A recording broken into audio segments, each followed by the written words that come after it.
All right, we are live now. Good morning, everybody. Good morning. Good morning.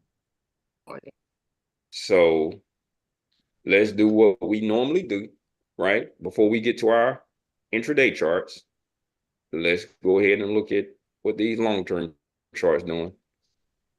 Quarterly, we down 434 points. That's not really anything. We just got an inside bar. We got a whole 2 months before that, before we know what happens. You got the Bears and the Bulls touting what's going to happen. I'm going to be honest with you. We should be in wait and see mode. I've been talking about that for the last few weeks. You should be in wait and see mode and not worry about anything because you do have a bullish engulfing, bullish outside bar, excuse me. You have a bullish outside bar, but you also some potential lower high. So that's your quarterly. Your monthly, same thing, same old, same old. You got the trend down here with a correction potentially right there. Will it break the highs or will it continue to go down? Don't know. But I tell you what, if she breaks below that green line, I'm telling you now she's going down. But that's going to be a minute. Weekly, we have what you call a trend to the upside. And where it is now, I told y'all last week that if it got in this box here, this horizontal box, not the square, but the rectangle, that was an area of resistance. Looks like she's bouncing up off of it on a weekly. So it might be trying to go back up and test. We don't know, but that's what it looks like right there on the weekly. Daily, we're working on a higher high, and now it has a higher high and a higher low. It's up 125 points. It was up like 30, 40 points at the beginning of the day at 9:30. So you have that situation there. And now we will get to our intraday charts. Let's go work. Hold on one second, Mendo. And here we are. We are on our daily charts. Our intraday charts, excuse me. I said daily. For whatever reason, everybody. Can y'all hear me? Yeah.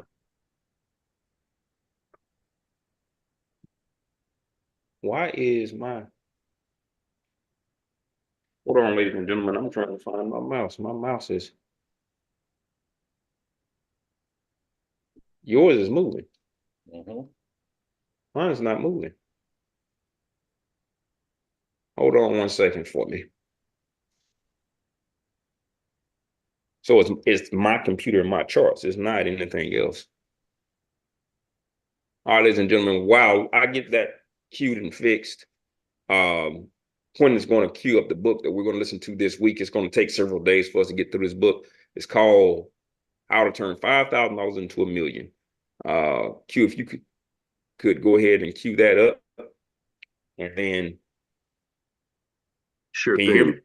Yes, sir. Sure thing. Just wanted to remind everybody, if you have any questions or would like to subscribe, email support@theprofitstalker.com with any questions, and if you want a copy of the book with your email. Fantastic. Okay, we're moving now. So, okay, go ahead and queue that up, Q. Trader is interested in the question of how to trade a small account up. How do you manage to increase this, usually small, seed capital? Or better still, how do you manage to make a small fortune out of this small sum?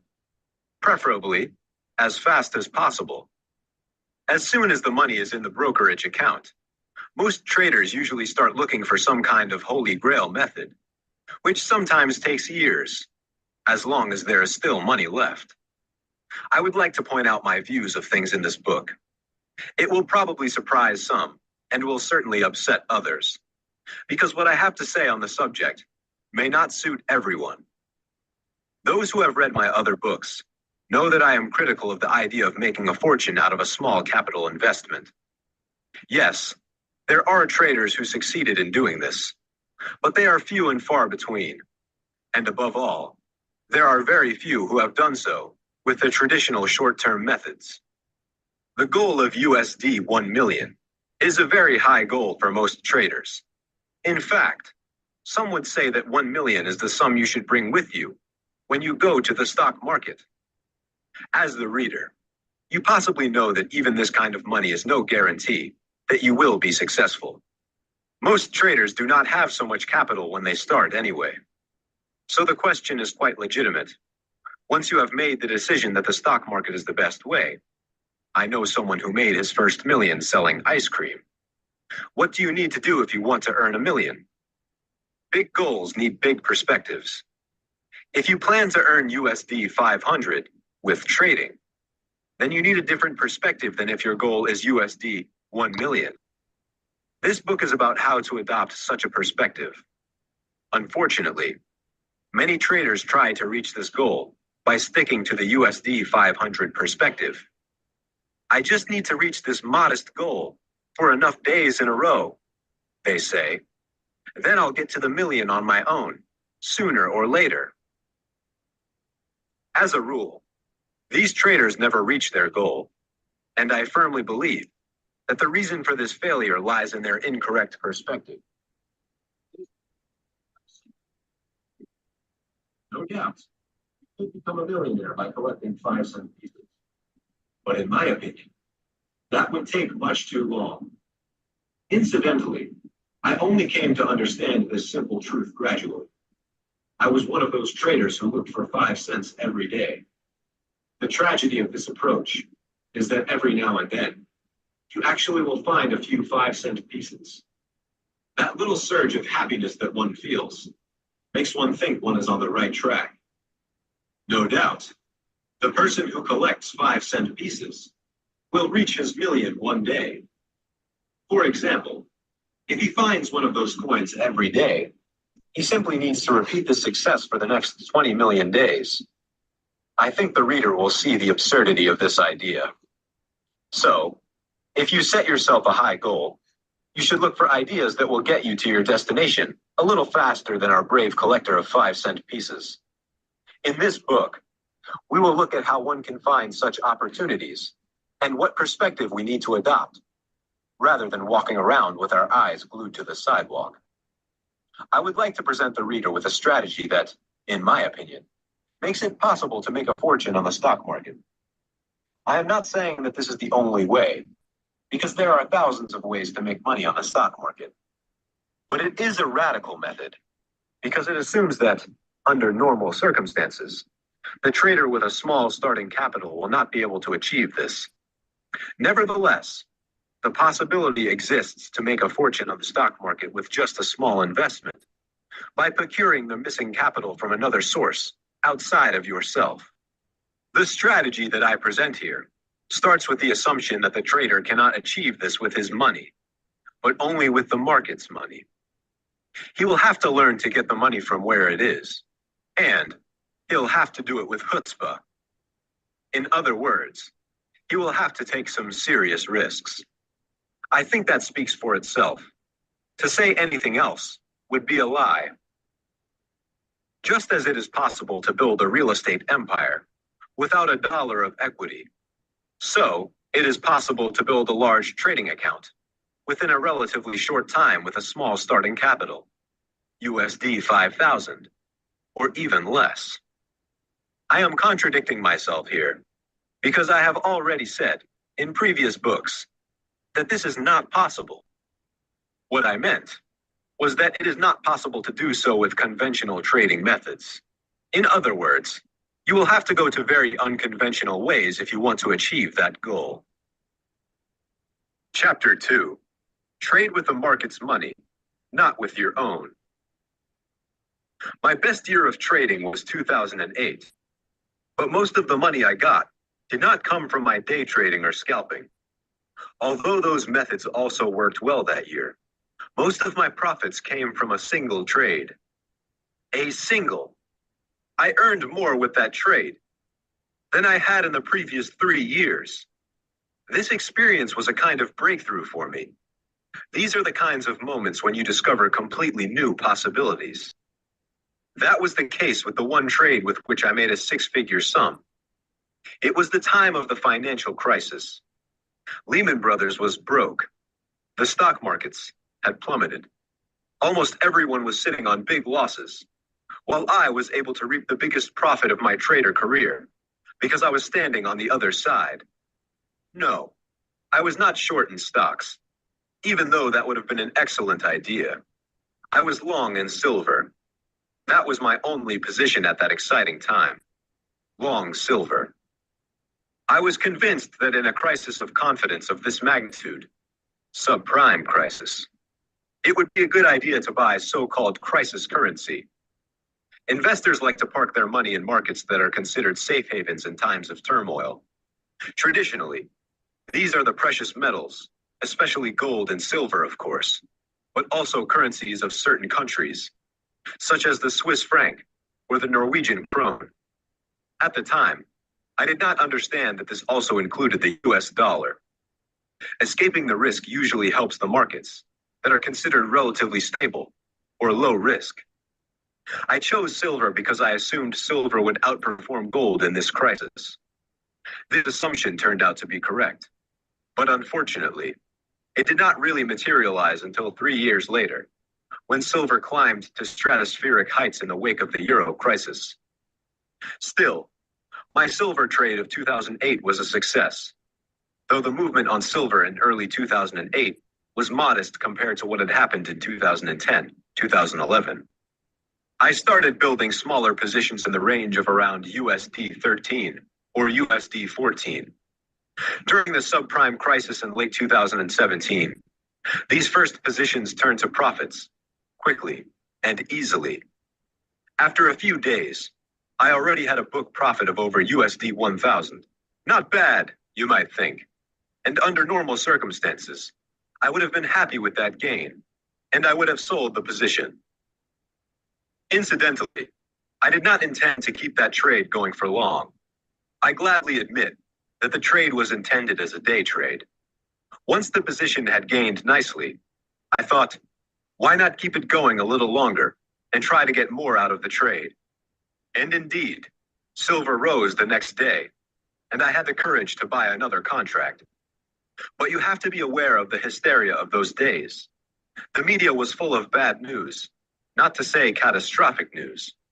The stock markets plummeted worldwide. And when the news of the Lehman Brothers bankruptcy on the ticker came on September 15th, the dam broke. The crisis was complete.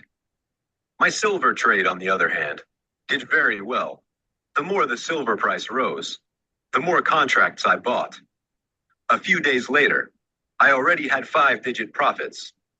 But if you are now thinking that such a profit would lift you to a permanent state of elation, you are mistaken. Prices do not go straight up. I wish they would. Not at all. When markets go wild and volatility picks up, prices fluctuate so much that they can go just as widely the other direction. I remember that my silver position was USD 17,000 in profits one morning, and only USD 12,000 in the afternoon, due to a correction. A book loss of USD 5,000 in just a couple of hours. That was much more than I would allow myself under normal conditions. But you have to be able to live with that if you want to increase your positions systematically. Let me point out that I did not have a smartphone at the time. I'm a bit old-fashioned. Having a number of contracts in a trend market is a disconcerting thing. Actually, great success is also somewhat disconcerting, which is why most people prefer to live without it. So, I had to open my laptop every time to see what was happening to my silver position. At the beginning of January 2008, silver struck a resistance of about USD 15. This resistance had lasted for 2 years. I had placed several stop-buy orders above this level, all of which were executed when the outbreak came. Soon, I had doubled my position again. Now it became really exciting. The fluctuations in my account were now quite wild. Within a minute, I was several $100s richer or poorer, and soon it was to be thousands of dollars. See Image 1, Silver Monthly Chart, 2006 through 2019. I remember well that I felt I was on the safe side with this position. I knew that I had a winner, and that all I had to do was rigorously trade the upward movement in silver. This was an extraordinary situation, because I had only a few thousand euros in my brokerage account. I used it to experiment and perform occasional swing trades if I saw an opportunity. If I remember correctly, I had about 2,700 euros in that account. Not much, considering that thanks to this one silver trade, I eventually had a book profit of more than 40,000 euros. So within a few weeks, I had made more than 1,000% profit. Quentin, Thanks can you go ahead and pause for a second? to the fact that I apologize, ladies and gentlemen. I walked out and didn't realize that you said my charts were completely zoomed in. But do you see my four charts, 8,100, 2,700, 900, and 300 now? No.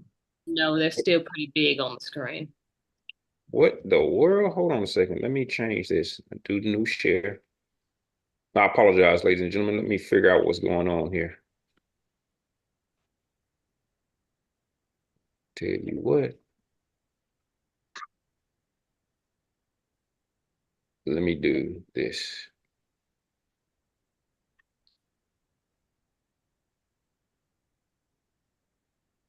Okay, tell me what you see now. It just says profit stalker on the screen. Okay, good. So now we can, because I probably had to reset. So now we should be cooking with grease. Now tell me what you see. It just says profit stalker has started. Okay, there it goes. It's on now. The four charts. Okay, cool. All right, everybody. We just gotta wait on this because this move started over here.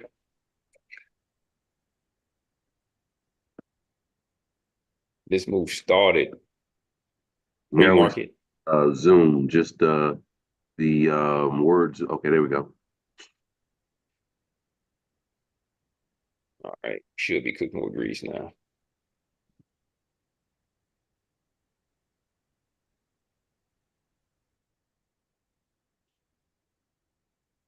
All right.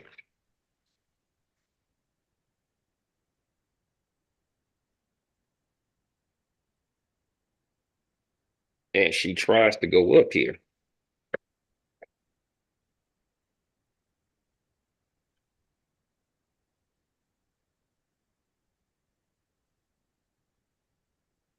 Pull back on the 900.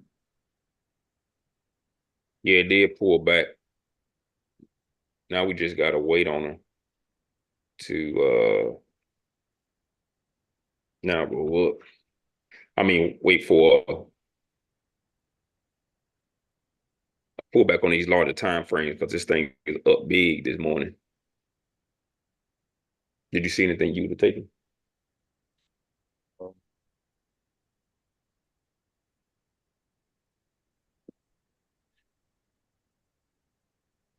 So I don't see anything that I would have taken after this thing has made this move to the upside.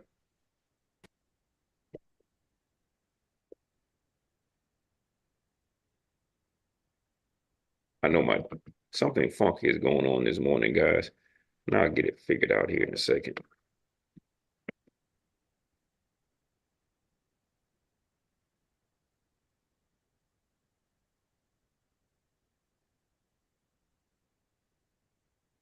Scare charts, okay.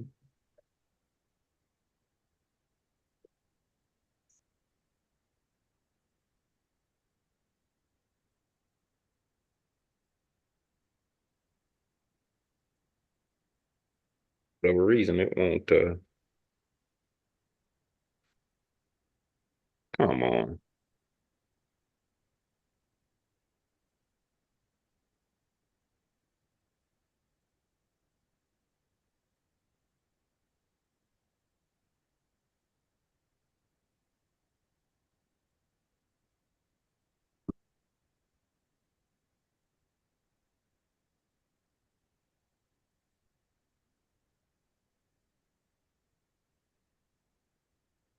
So we're waiting on a pullback. So like right here, this was at 955. Like this would be considered like a market structure low to go back up, correct? Right. But what we want to do is we want to make sure that everybody sees what we're talking about. Because give me 1 second. I got multiple people can share. Do me a favor, share your screen for me. You're not on Zoom. I'm Right? not on. Hold on. You need me to share mine? Share your screen for me, Key. Let's see what happens here.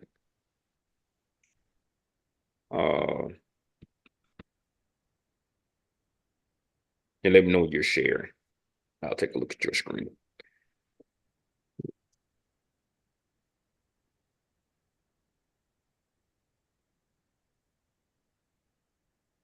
I kind of figured the thing was going to pull back some.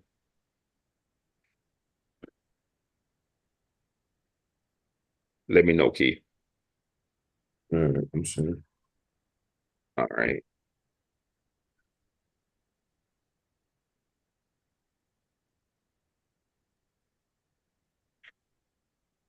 I see your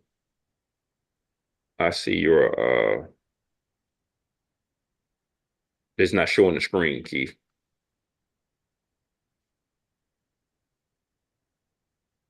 It's showing your dome. Oh, yes, I picked the wrong one. I'm sorry. No, you're fine.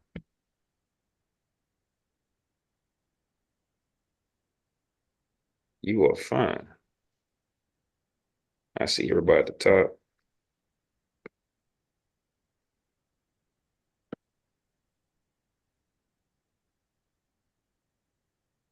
Yeah, that looks interesting.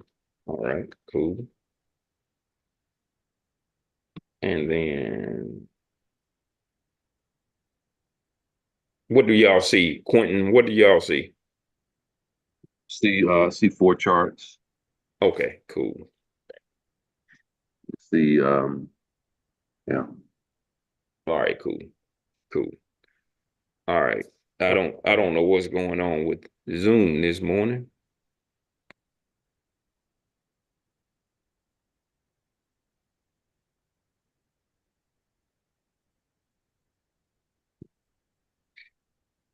So we don't do anything right now. We just chill.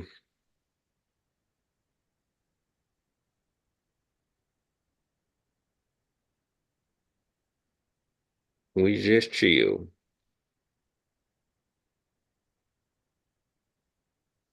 Wait on it to pull back on these larger time frames. Come back down to 60. 600, I see it 60. I meant 600. Because it should come down about 30 points here. And then that's when we will pounce. Oh, can you the one I was trying to show you earlier was Okay, so let's go on the 900 chart at 955. at 9. Keith, can you go to 955 so we can take a look at that, please? I heard him say the 900. Yeah, on the 9, on the 9.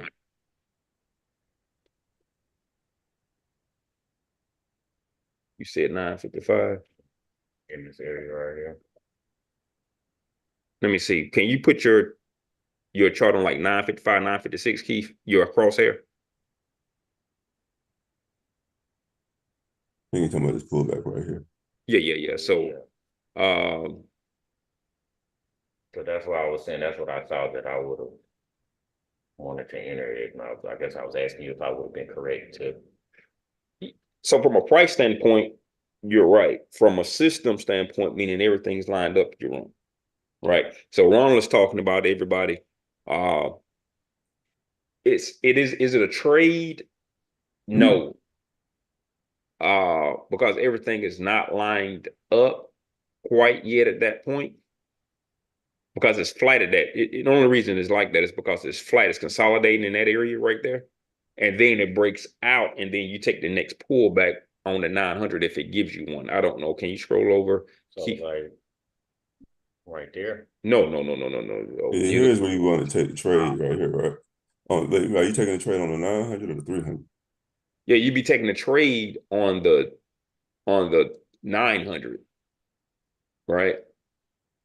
So it's not lined up because your long term is not set up on your 900 at that point. So scroll over a bit. 2,700 ain't there yet. Yeah. So, and then scroll over a little bit.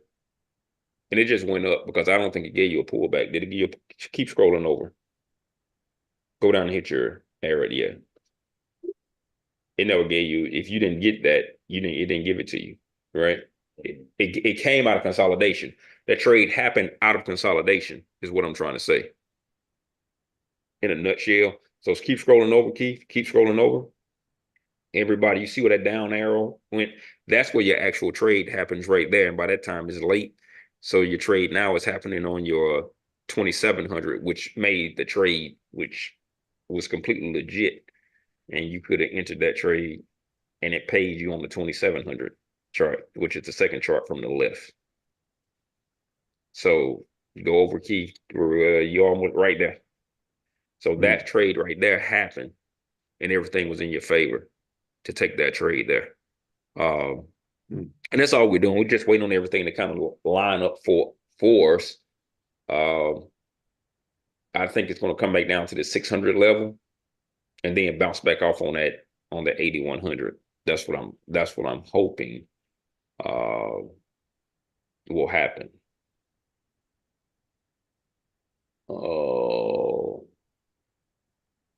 So you see I'm just looking at okay, so you see that. That's good. That's good. Let me.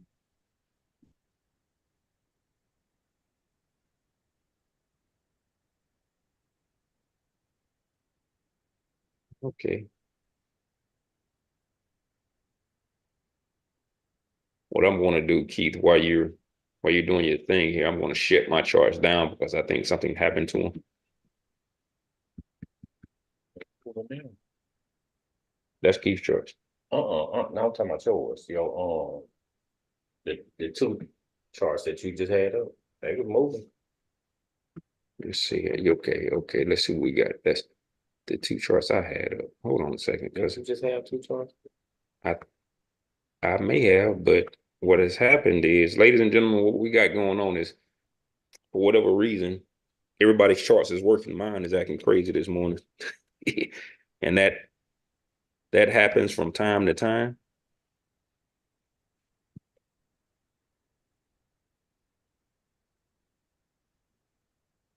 So for whatever reason, my charts will not, I think it's got hung up on. So what I'm gonna do is I'm gonna close it out.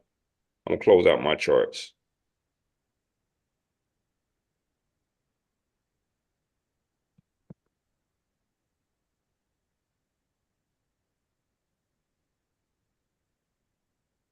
Close out my charts here.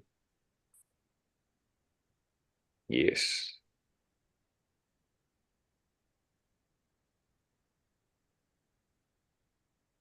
And we will see what's happening.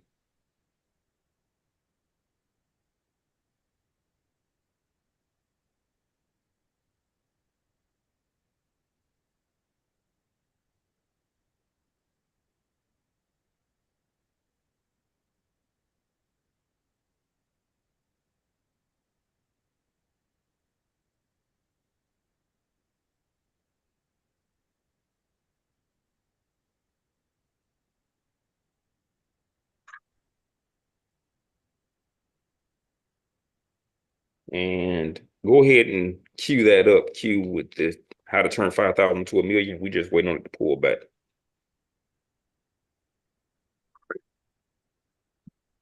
Second here. All right. It was on the markets. That was the whole secret of this trade. When we do get a trade, Not trade with my own money. we just I want to trade make something with the market's money. because I know you kind of like label things a certain type of way and stuff. That is true. So I just want to make sure I'm doing it correctly. I'll cue everything up if y'all want to put yourselves on mute. All right, cool. That's what we're about to do right now. As soon as I can. How long is that thing doing everything I did it? The daily. Hold on a second. You go ahead and cue it up. We're going to go on mute as well. Okay. Suggest that we take a closer look at this. because some readers might not understand what I'm saying. If you buy a property and finance 70% of it, you are basically not buying this object with your money, but with the bank's money. The bank pays for the major part of this property because it considers the property as collateral, and the house remains the property of the bank until the last installment has been paid. Something similar happens in the stock market. Once you have book profits, as long as you do not realize these book profits, you do not sell your position. That money does not belong to you, but to the broker. However, this book profit allows you to buy additional contracts because they will be credited to you through the daily settlement. So, this book profit allows you to buy a larger position than you would have normally been able to buy with your small capital. This is a comparable leverage, as if you were buying a property with a loan from the bank. And of course, you cannot call your accumulated book profit your own until you sell your position and earn the profit. But as long as you do not sell, you can continue to buy provided you are still right in terms of the market direction, and the trend continues to grow in your favor. This approach is very different from closing your position every day and reopening it the next morning, which is what a day trader does, for example. At first, day trading seems less risky, but it is easy to forget that every day, the trader carries the whole of the risk. He risks his money every day. His own capital is fully at risk. However, if you do as I did on the silver market in 2008, at some point, you will no longer be risking your own money. You will begin to speculate with the market's money, thanks to your book profits. Technically, you may not see the difference, but in terms of risk management, the difference is huge. As soon as your first purchased contracts run into profit and your book profit increases, you have a free trade, so to speak. From that moment on, you can use your book profits to expand your position. So you do not buy with your own money, but the market's money, or with the bank's money, if you will. Moreover, I think that you should not keep the leverage on your position too small when you find yourself in this comfortable situation. Quite the contrary. From now on, you should really grab the ball and expand your position seriously, because that is the only way you can make real financial progress. The same is true for the clever real estate investor. He does not buy his properties with his own money. He buys them with the bank's money. And the more properties he owns, the more he buys. It is a proven concept. If you research a little, you'll find that apart from those who have built a successful business, most rich people have become wealthy with real estate. Over the course of January and February of that year, silver rose to over USD 20. While it was on its way to the top, I bought more contracts.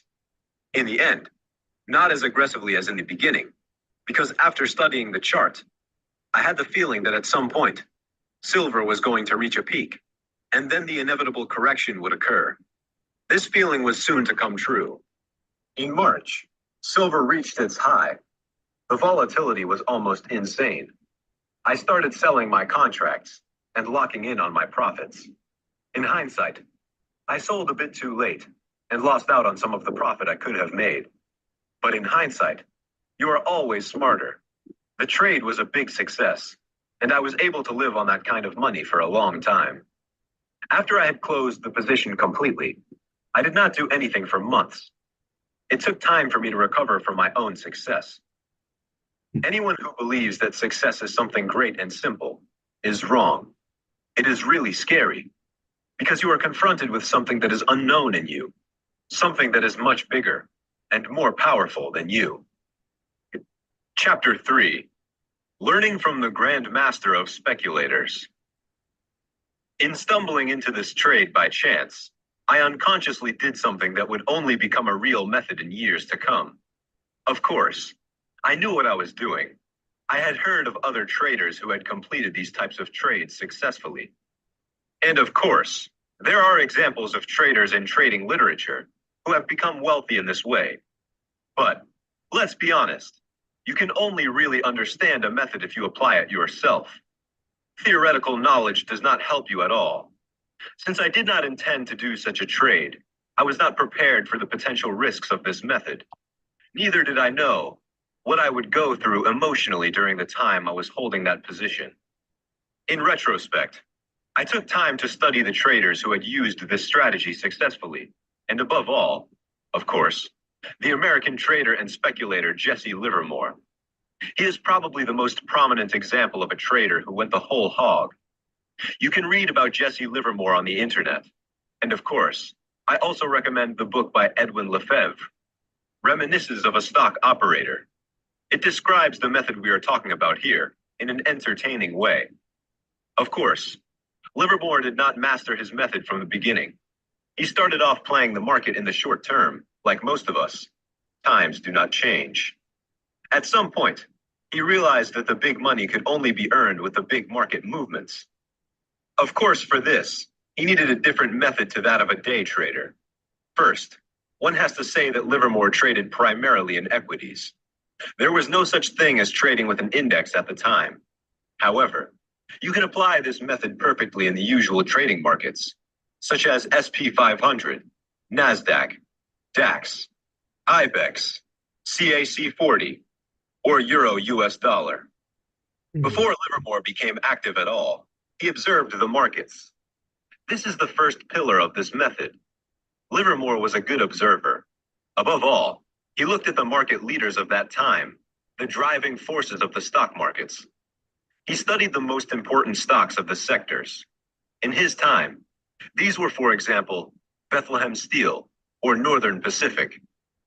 Of course, today those would be stocks like Apple, Google, Amazon, or Facebook. He watched the behavior of those leaders.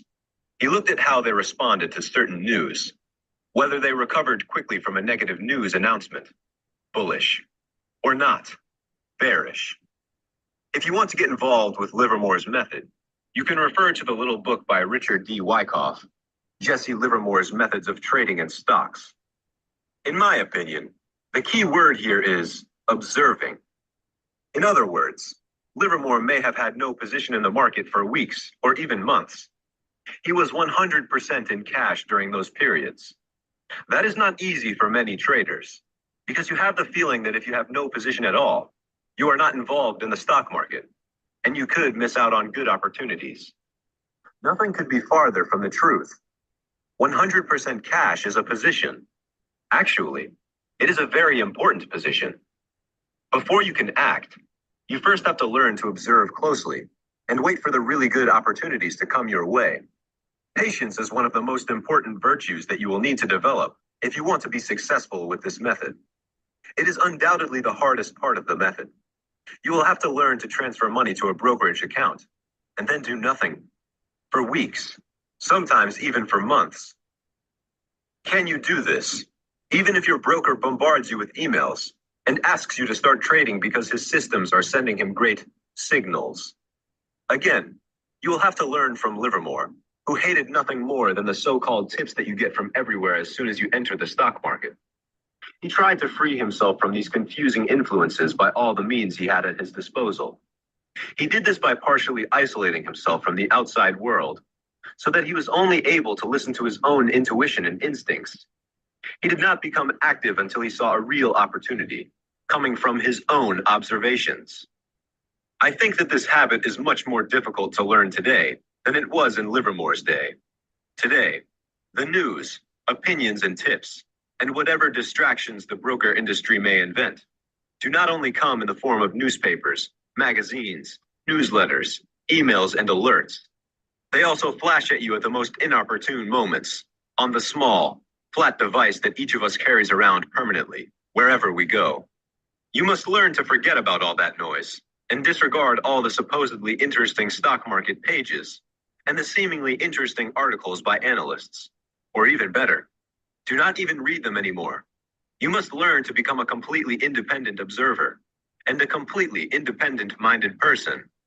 If you have acquired this important capacity of being able to ignore what others are saying, you will one day begin to perceive the signals from the market yourself. This is very important, because you cannot trade this method if you cannot observe and think on your own, and have therefore not formed your own opinion of the market.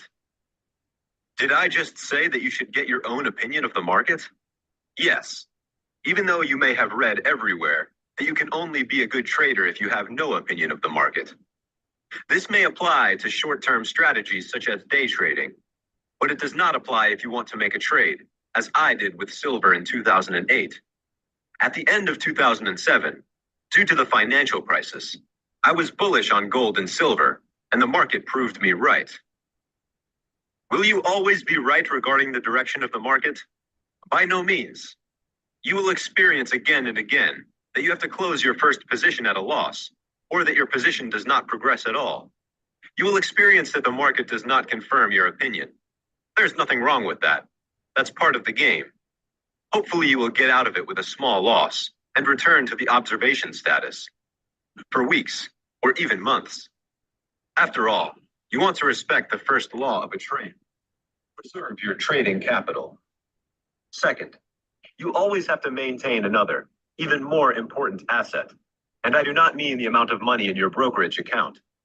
Your most important asset is your ability to think and observe independently.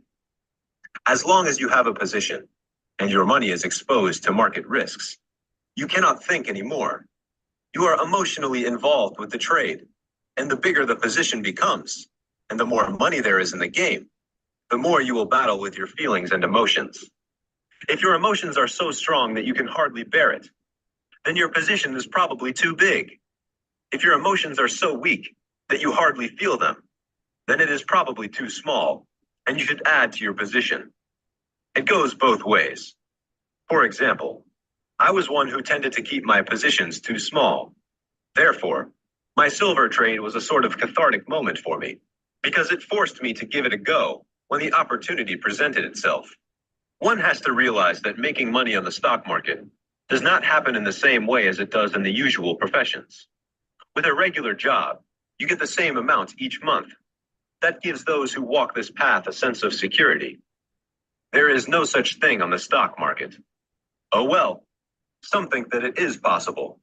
Day trading, for example, is an attempt to reintroduce the security of an office job with regular income coming through the back door. On the stock market, there are only asymmetric earnings. What does that mean? Mostly, you do not earn anything, or you can even lose a bit. And then comes the day when the roast is served. These are the occasional opportunities where you can make a small fortune. Needless to say, these opportunities are only available to the trader who is prepared.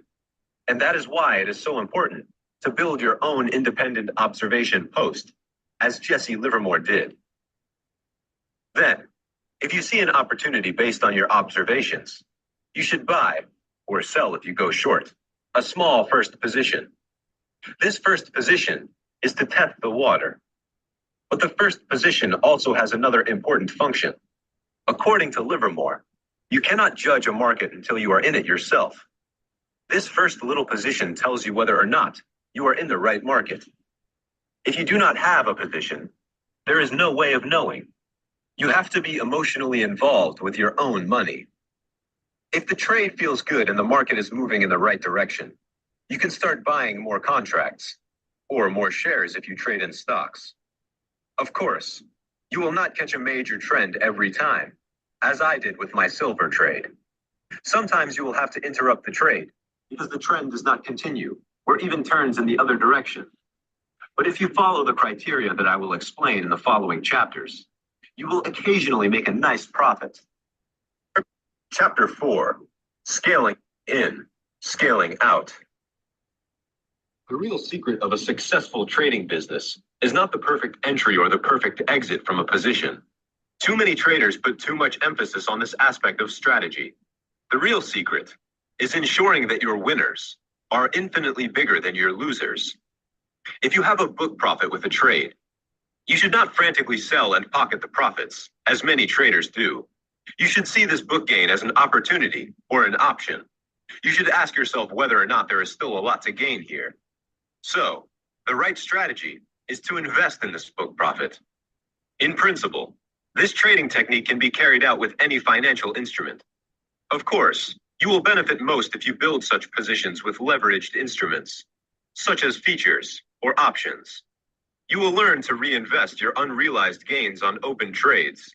Put simply, You only buy additional contracts, or stocks, when the previous ones are already in profit.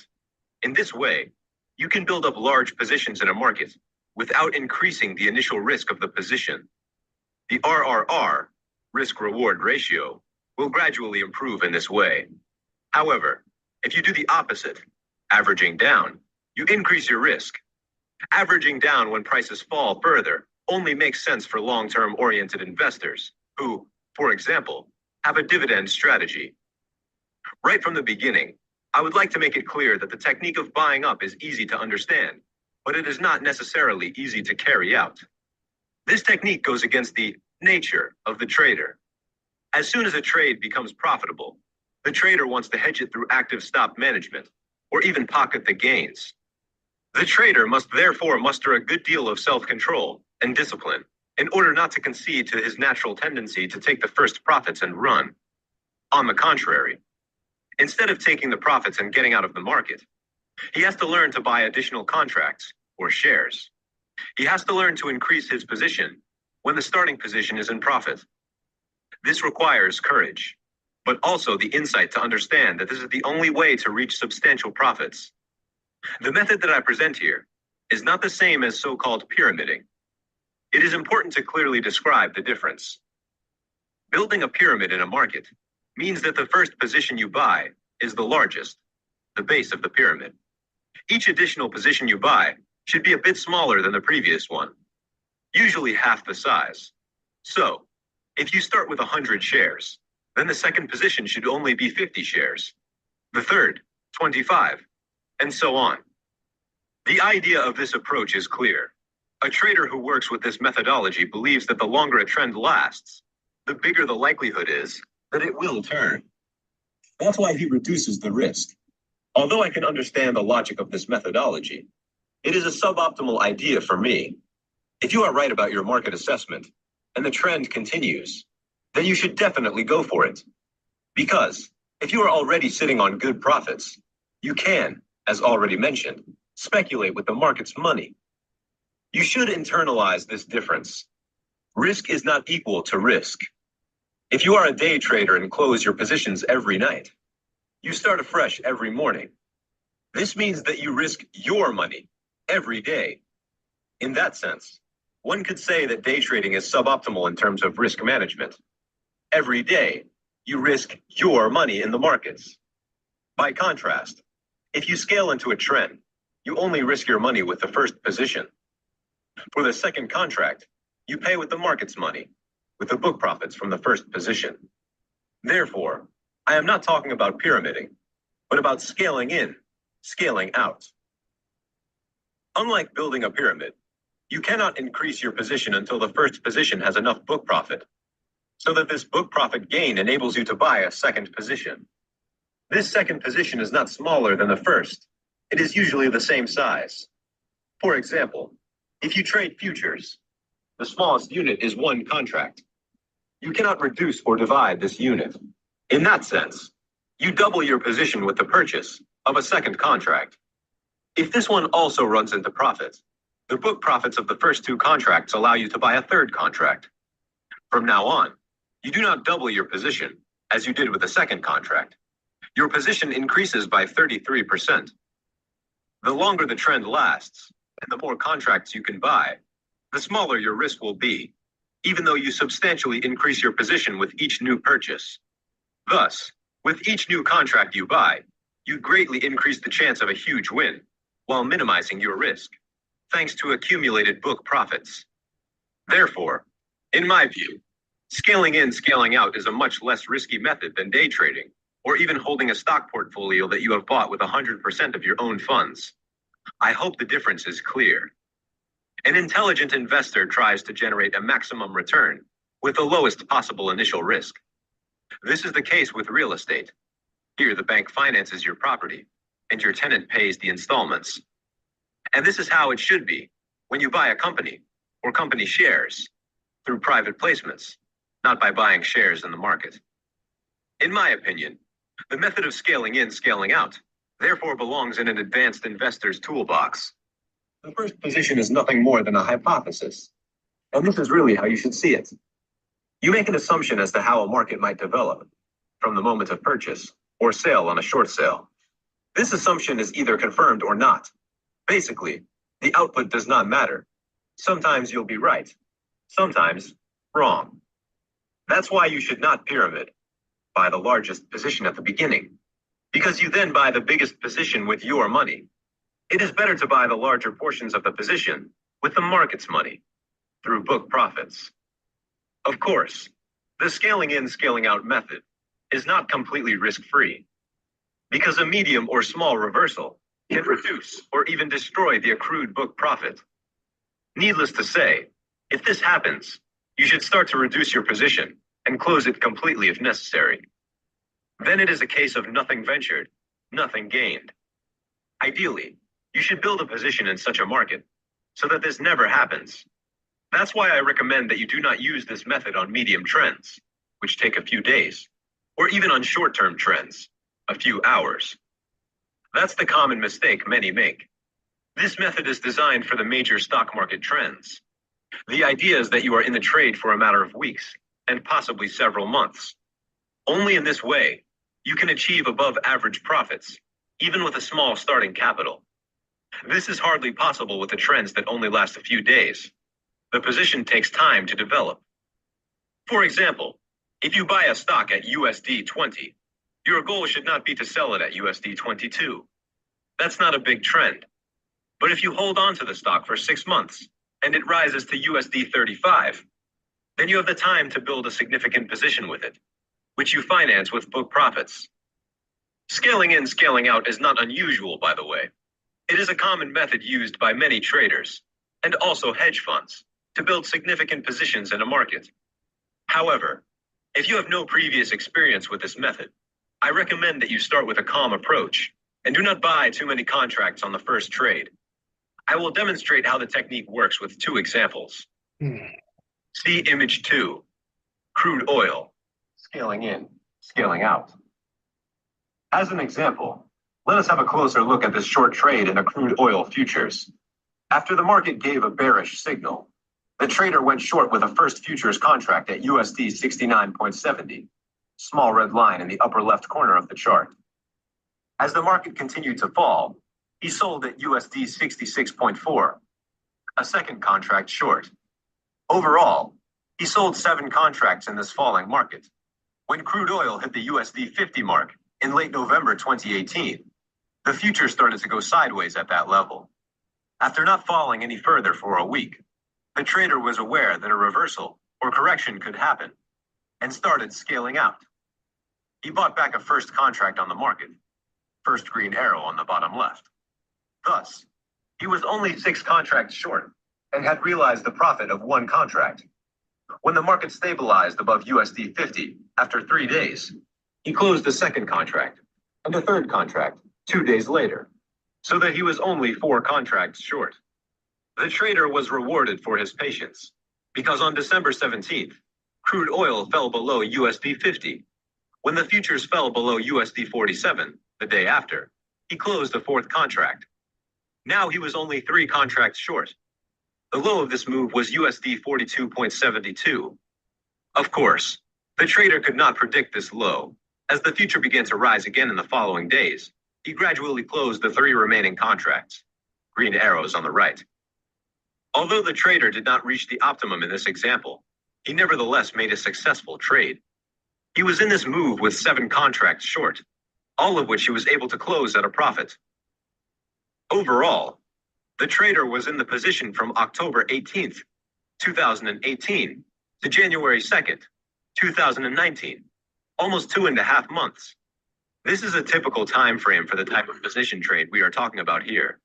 Therefore, we are going to take a closer look at the trade and the development of the individual contracts. In this case, the trader traded the crude oil futures contract at the CME, code CL. The tick size, smallest price fluctuation, is USD 0.01 per barrel. The value of a tick is USD 10. The overnight margin of his American broker was USD 2,145. This means that the trader needed to have at least USD 2,145 in the account in order to trade a contract. However, he was able to go short with future contracts, thanks to the book profit of the first contracts. Contract 1. Short. USD 69.7. Flat. USD 53.5. Profit. 1,620 ticks times USD 10 equals USD 16,200. Contract 2. Short. USD 66.4. Flat. USD 54.05. Profit. 1,235 ticks times USD 10 equals USD 12,350. Contract 3. Short. USD 64.20. Flat. USD 52.1. Profit. 1,210 ticks times USD 10 equals USD 12,100. Contract 4. Short. USD 61.9. Flat. USD 46.6. Profit. 1,530 ticks times USD 10 equals USD 15,300. Contract 5. Short. USD 59 points. Short. 100. Contract 4,007 on contract. For example, the first one. Then his profit would have been USD 16,200. Certainly not bad, but I hope I could demonstrate the advantage of the scaling in method in this example, where a profit of USD 84,150 was recorded. In other words, the trader was able to realize a profit of USD 84,150 with a bet of USD 2,140, initial margin of the first contract. These are the trades I'm talking about, and they really help to grow your account substantially, and in many cases, your financial position too. That's why, in my opinion, it's worth waiting patiently for such opportunities. This example is a bit idealistic. Here, we were dealing with a market that was gradually going down, like a flight of stairs. Of course, this situation makes it easy for a trader to build a position step by step. He was also able to quietly scale out when the market reached USD 50 level. Normally, you would expect a proper reversal here, which forces the trader to close his positions quickly. Since this was not the case, the trader could benefit from another fall in the price of oil with the 4 remaining contracts. It should be clear to the reader that such an ideal case does not always occur. As a rule, if we are dealing with a real crisis market, things are a bit more chaotic. The next example illustrates such a situation. See image 3, natural gas future, 4-hour chart. In the example in image 3, the trader chose to trade the main contract on natural gas, NG, which is traded on the NYMEX. His American broker required an overnight margin of USD 2,420 per contract.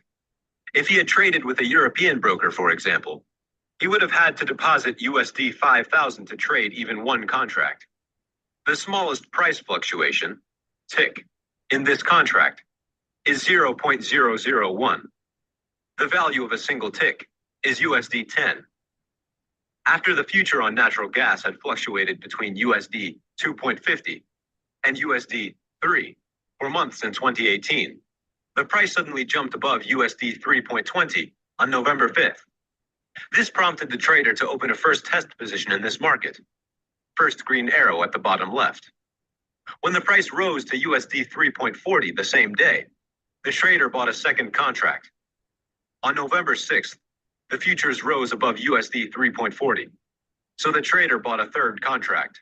It took until November 9th before the trader could buy again.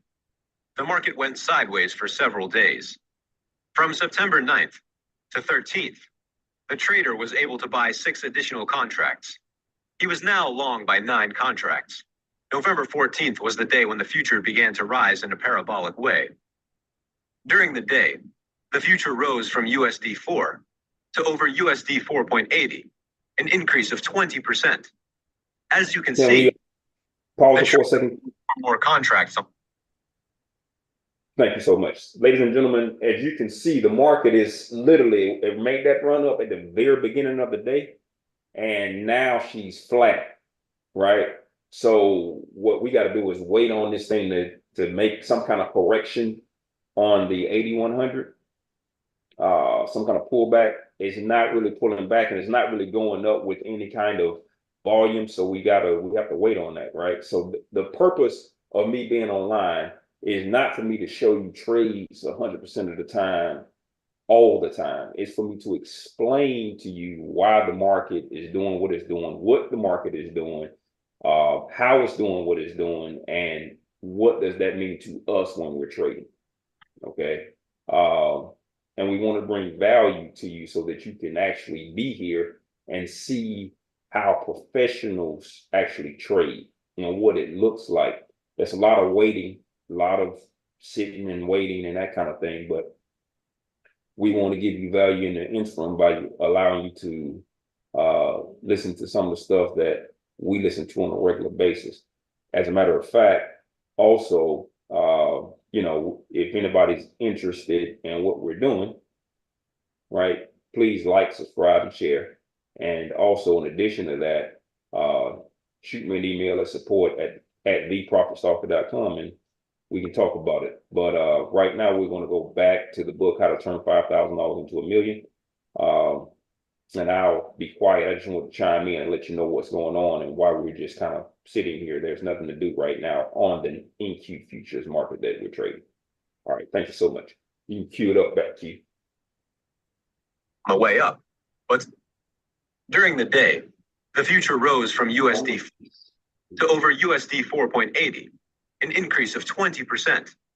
As you can see, the trader bought 4 more contracts on the way up, but soon he had to start to scale out due to the insane volatility. In the afternoon and late evening of November 14th, the trader sold 9 of his 14 contracts. He closed the next 5 the next day at less favorable prices. His assumption that the future would continue to rise the next day, maybe even over USD 5, had not materialized, so he had to sell the rest of his position. Although the trader was far from selling at the high of this move in natural gas, he made a considerable profit. This trade only lasted 10 days, an unusually short period for this type of speculation. You see, the trader was able to buy more and more contracts on the way up, thanks to the book profits. Then, he had to scale out of his position relatively fast. In this case, within a few hours. It is important to take this into consideration when market volatility begins to increase disproportionately. In general, this is a sign that the movement is coming to an end. Let us take a closer look at the profits of the traded contracts here. Contract 1. Long, USD 3,200. Flat, USD 4,450. Profit, 1,250 ticks, 500. Flat, long, 10,300. USD 10,000. 10 equals USD 10,000 times USD. Profit, USD 4,620. USD 4,650. Flat, USD 200. Flat, USD 4,300. USD 4,450. Flat, USD 10,420 ticks times USD 10 equals USD 104,200. As you can see, the trade was well worth it, even though the trader had to close one contract at a loss, contract 14. If you have to scale out fast, this can happen. It's important to keep in mind that prices may fluctuate wildly at the end of such a move. And although most of the profit is realized at the end, one should be aware of the corrections or reversals that could then occur. Chapter 5. Should you use stops? The biggest advantage of the scaling in, scaling out technique is to be found in the reduction of the initial risk. The trader who always trades with the same position size takes the same risk again and again. However, if you build up your position gradually, you will minimize the risk gradually too. At some point, it disappears completely. With the 4th or 5th contract, you will have built up so much book profit that you cannot lose anymore. Well, of course, every time you buy a new contract, you will have a market risk for that specific contract based on your trading capital. The accrued profit protects you from a new risk to your account. That's the fundamental difference that you should understand. And that's why this technique enables you far better risk management than you would have otherwise. Of course, you always have to be aware of a scenario in which an established trend suddenly turns and the market starts to move massively in the other direction. In that case, your contracts, which were profitable at first, suddenly start to lose. Depending on how many contracts or shares you currently hold, such a counter movement can quickly lead to significant losses. You will then receive margin calls from your broker. As soon as the first margin call comes in, you should not hesitate to start to scale out immediately. You may even need to close the full position, and you will then have to classify this speculation under the category failed attempts. Another way to reduce risk when the market goes in the wrong direction is to secure your positions with stops. Of course, if you've bought multiple contracts and you want to secure them all with stops, things will get a bit complicated. It is up to each trader whether he wants to use stops or not. In fact, when you work with stops, you basically are not building a single position. Rather, you have many individual trades side by side. You split your position into many small trades. There is nothing wrong with that, and I recommend that traders do it that way first. The question is how you should do it. Because no matter which stop method you use, you will inevitably experience that a short-term correction will put contracts out of the market if you put your stops too close to the entry level. Despite this disadvantage, I recommend that beginners work this way to start with. You must first become familiar with this method and gain confidence so that at a later stage, you can start to use more generous stops. A beginner using this technique can pull the stop of the first contract to break even as soon as he buys the second contract. He should do the same thing with the second contract as soon as he buys the third, and so on. In this way, his maximum risk is equal to R1, or in other words, it is never bigger than his initial risk when he bought the first contract. This is a conservative approach, but it is clear and not open to any interpretation. A second option would be to work with trailing stops, which you can set for every single contract on the way. This gives you a bit more flexibility, and it also gives you a better chance to get the maximum out of the trade, which is the big advantage of a trailing stop. Unfortunately, with this method, you will experience that contracts are put out of the market by reversals or counter movements, which of course is especially annoying if the trend continues thereafter. Of course, if a reversal takes 2 or 3 contracts out of the market, you can always buy them back later. But I only recommend that traders who are already familiar with the method do this. A more advanced method of risk management is to hedge the position. With this method, the trader takes the opposite trade at the same underlying basic value, or in a correlated instrument, in order to protect the account from major losses. As a rule, he should choose the same number of contracts that his position currently has. For example, if he has 5 contracts long in the euro-US dollar currency pair, he will hedge his position with 5 short positions in the same market. Should the euro-US dollar turn 180 degrees against his expectations, his stop sell orders, short orders, will be executed gradually. Thus, he freezes his position, so to speak. In this way, the loss is limited. It results from the difference between the entry price of the long position and the entry price of the short position. It is important to know that not every Forex broker will allow you to hedge positions. Therefore, if you want to use hedging as a risk management tool, you should inquire with your broker in advance as to whether this is possible.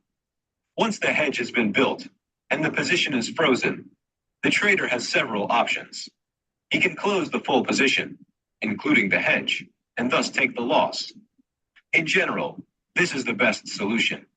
But he can also make partial closures and trade with a reduced position, should the market give him indications that it will develop in the desired direction again. Hedging is a complex topic, and experience has shown that it does not work for the majority of traders. For most traders, traditional stops are still the best solution.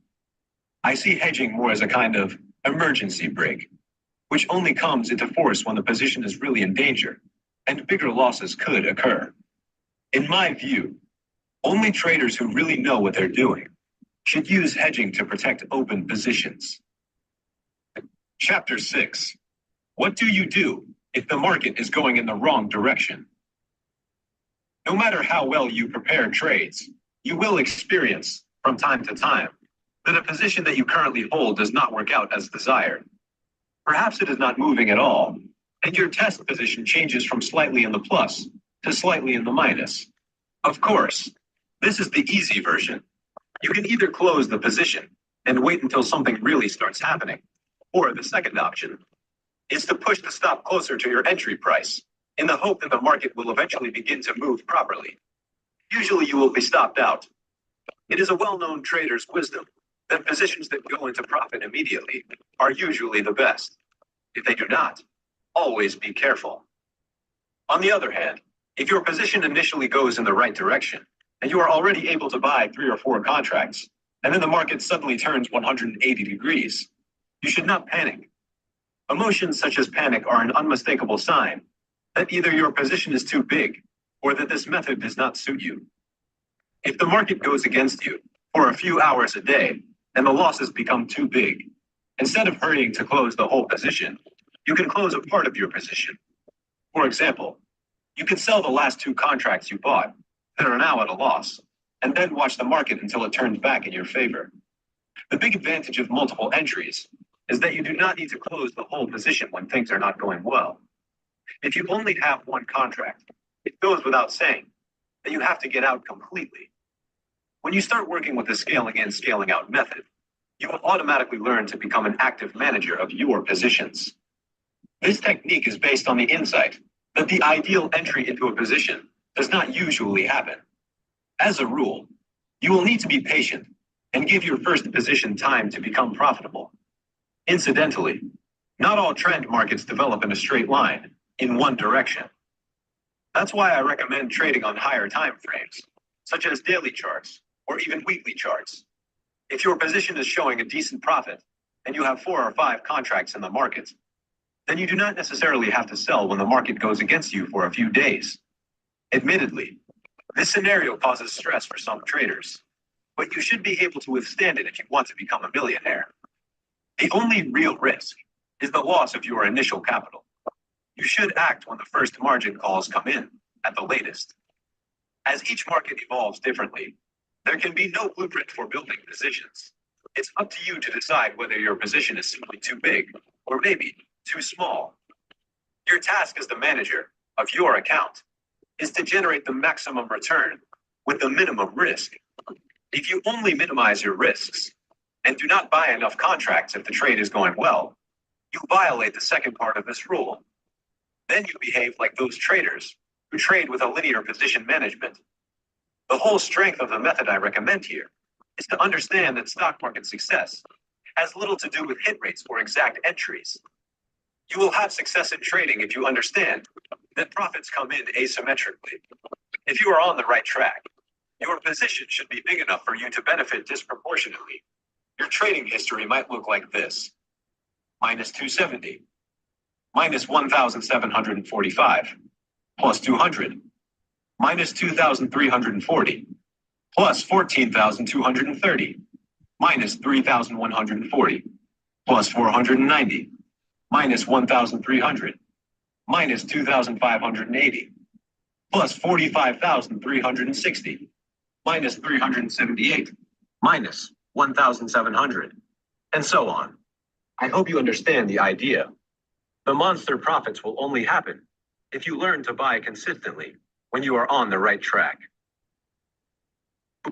Chapter 7. Go Global Macro.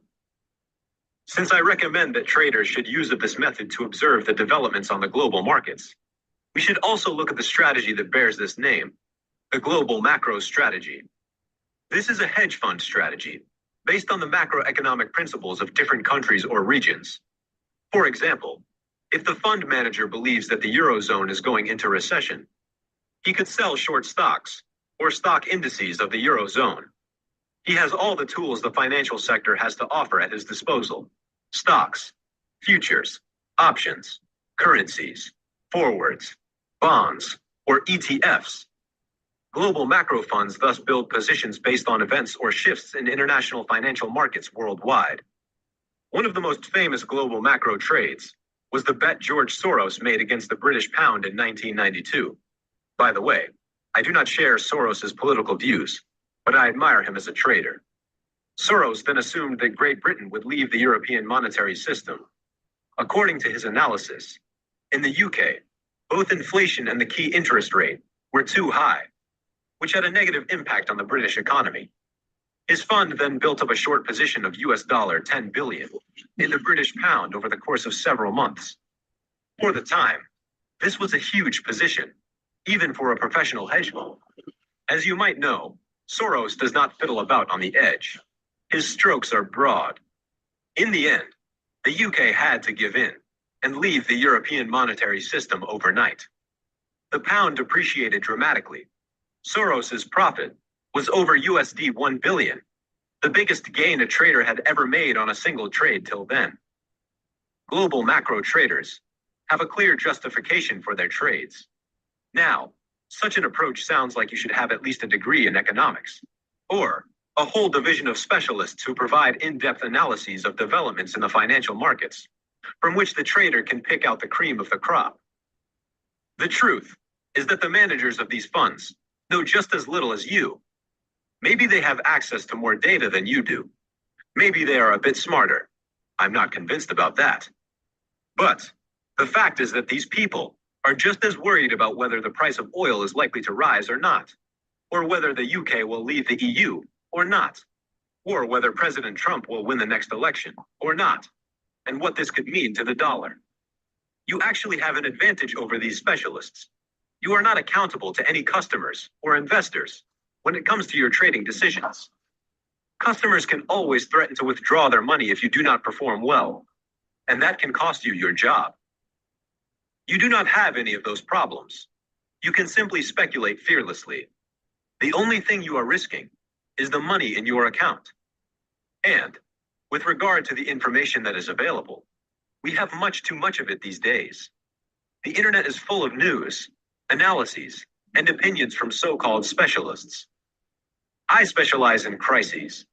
The reason for this is simple. At some point, you will hear about it, be it in the news or on one of your financial blogs on the internet.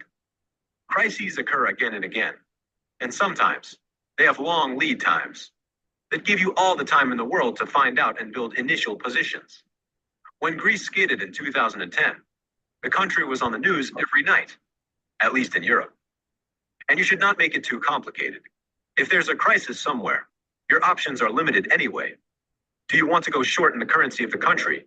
Or do you prefer to short sell its most important stock index? Or both? Whether or not you have detailed statistics and data on the country's problems is not going to make your decision-making process easier.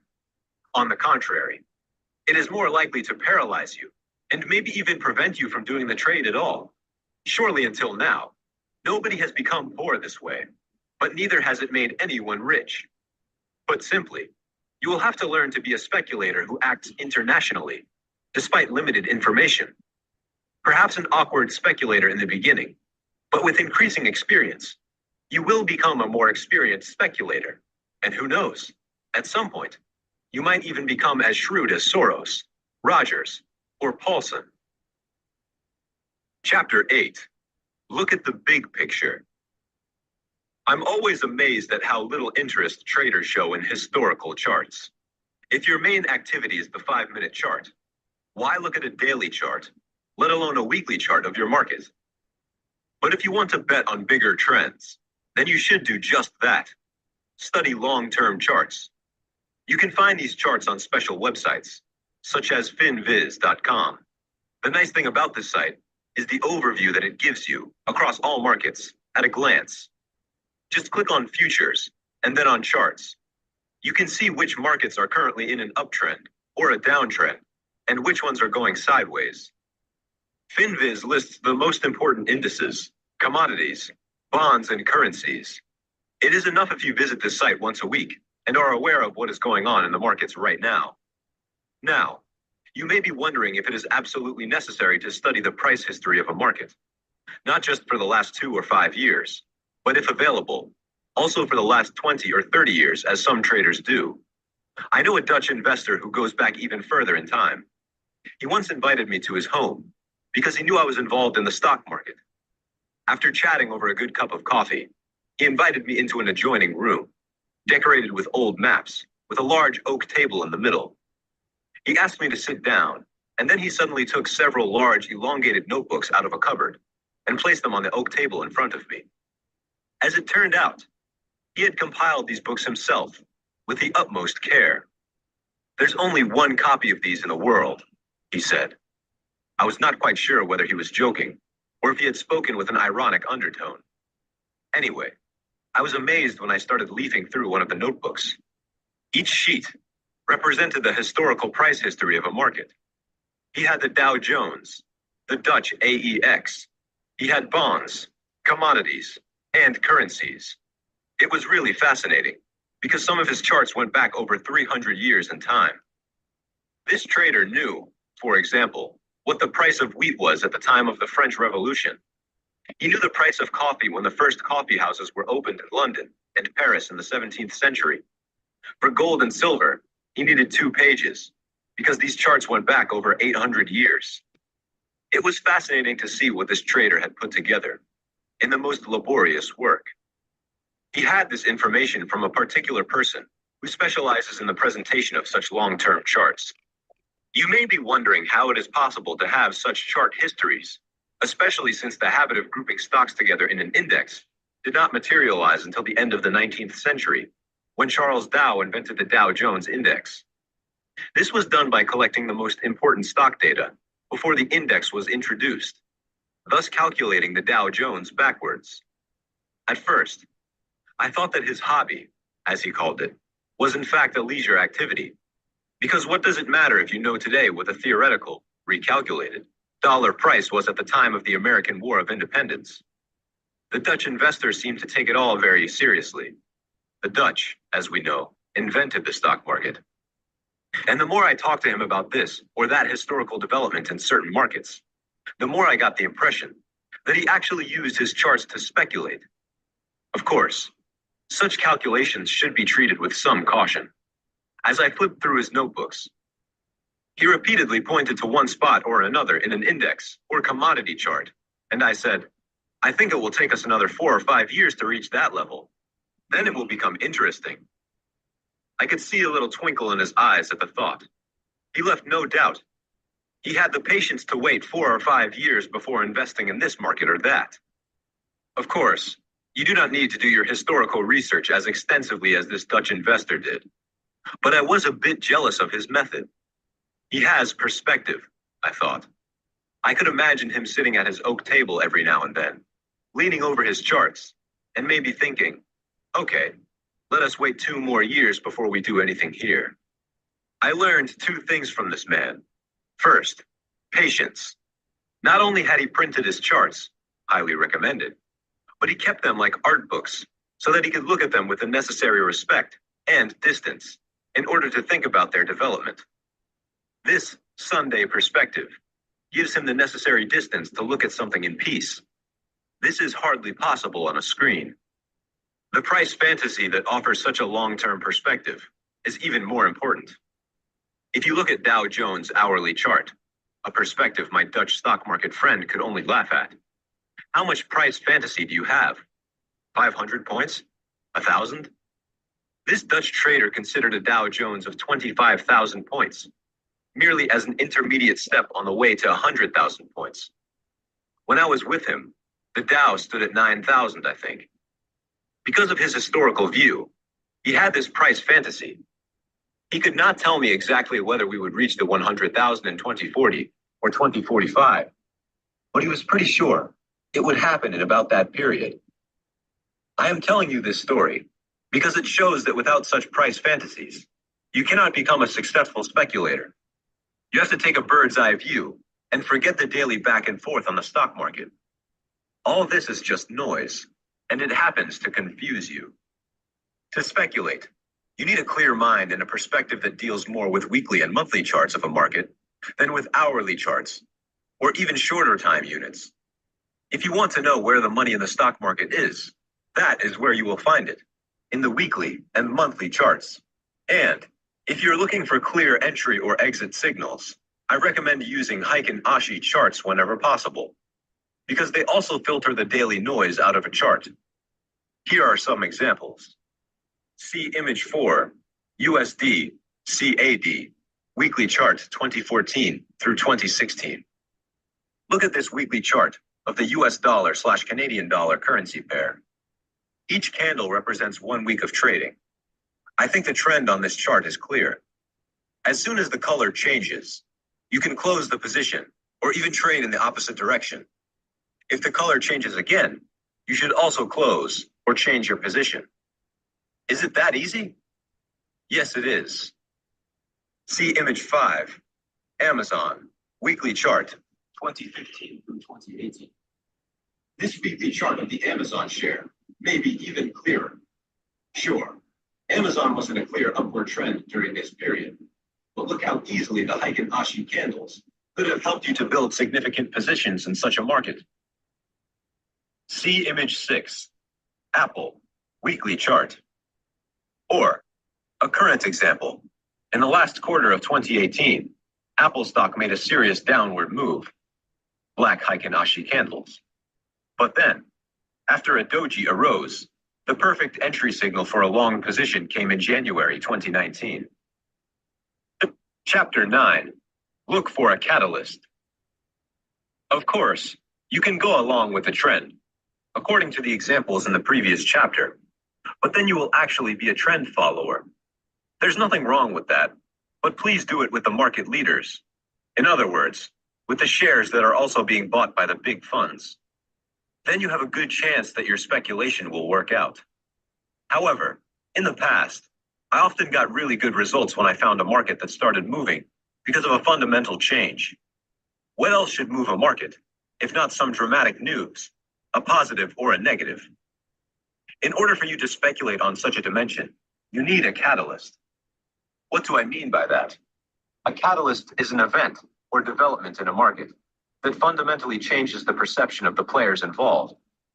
So, this is not a message that is going to push the price up or down a few percent in the short term. Not even a negative outlook or the downgrading of an analyst firm is enough to fundamentally change the perception of a company. Even sudden news, for example, a market approval of a drug in a biopharmaceutical company, will hardly help you. As a rule, the market opens up with a huge price gap after news like this. Thus, the news is already factored into the price. Of course, the stock might continue to rise, but there are no guarantees.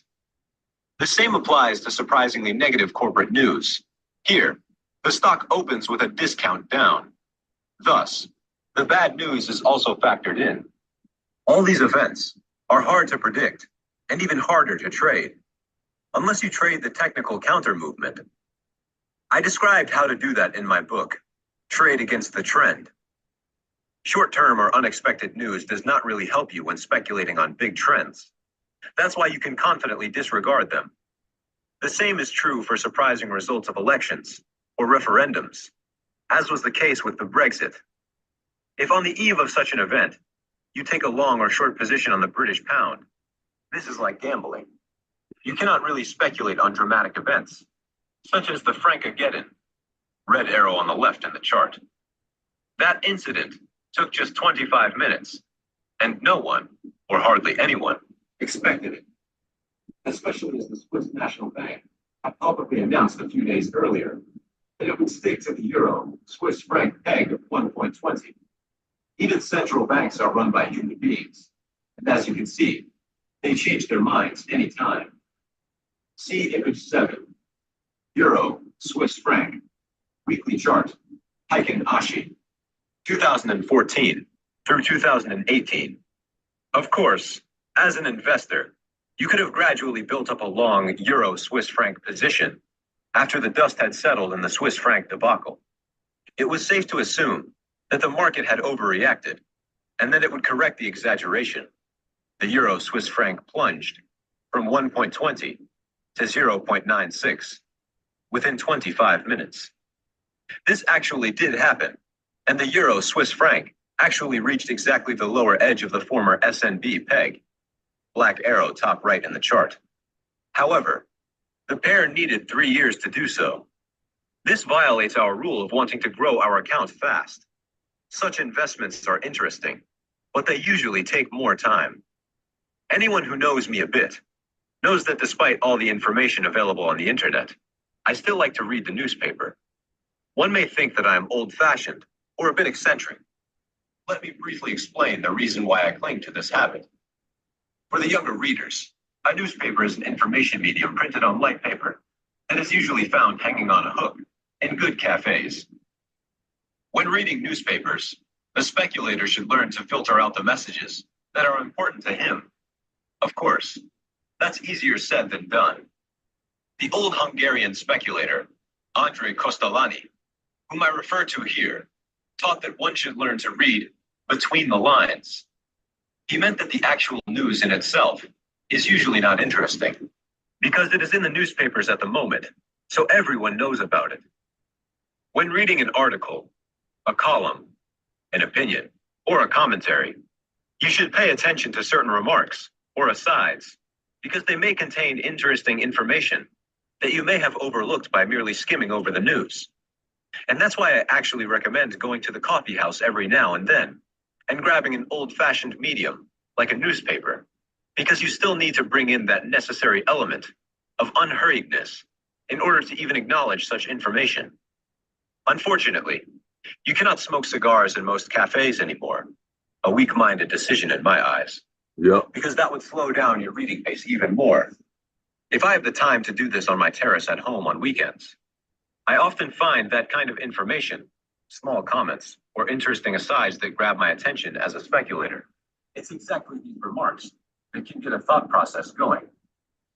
For example, the question might be, what effect could this event have on this market or that one? As a current example, February 2019, the so-called Dieselgate could apply.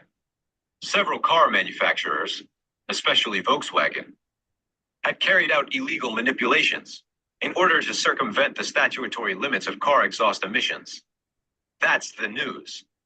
Now, as a speculator, it is your job to think about what such an event might mean for the stock market.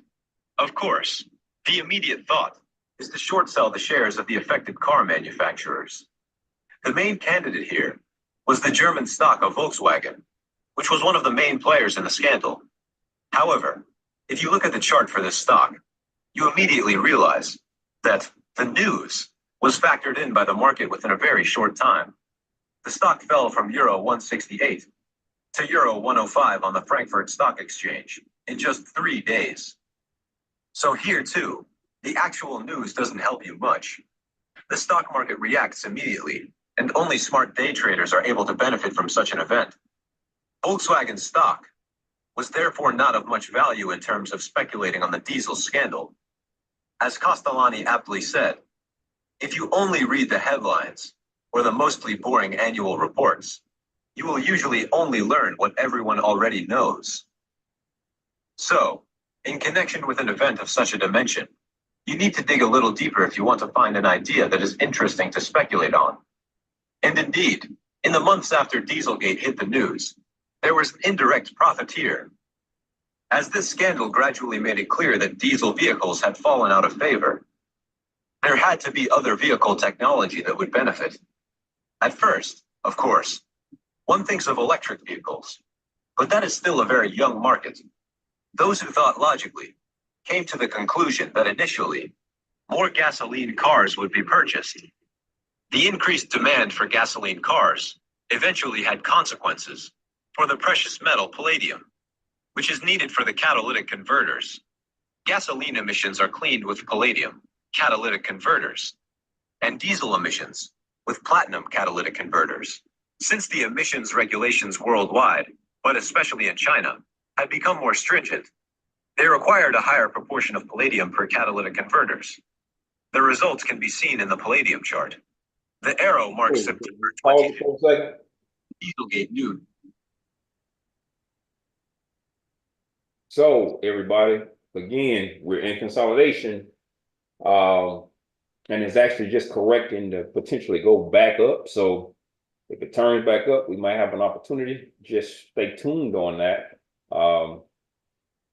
There's really nothing you can do in a consolidated kind of market. I wouldn't put on a trade for the masses. If you're trading in this, you really need to know what you're doing. And wait for something clear before you actually take a trade. But this thing could, I was looking forward to get back down to 600 and test that support level, but it did not. So we just really in wait and see mode. Any questions, comments from the team? Any questions or comments so we can have a little dialogue here?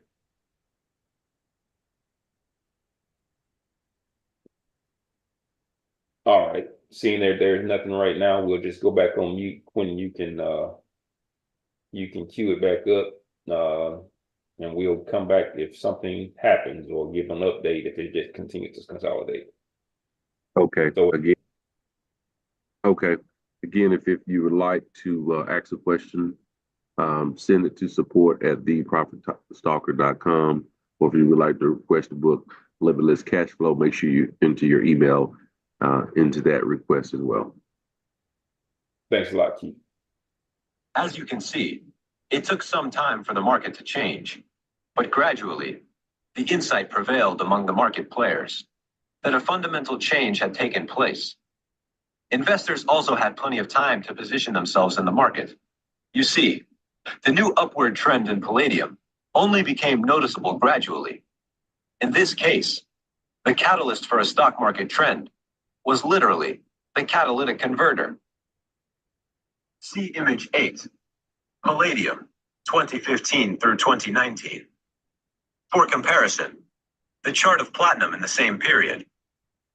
See image 9, platinum, 2015, 2019. So you need a catalyst, an event that moves or fundamentally realigns a market for a while, as was the case with palladium. Of course, the catalyst can also be politically motivated. For example, when presidential elections in the USA are imminent, American presidents or presidential candidates tend to be classed as stock market friendly or stock market unfriendly.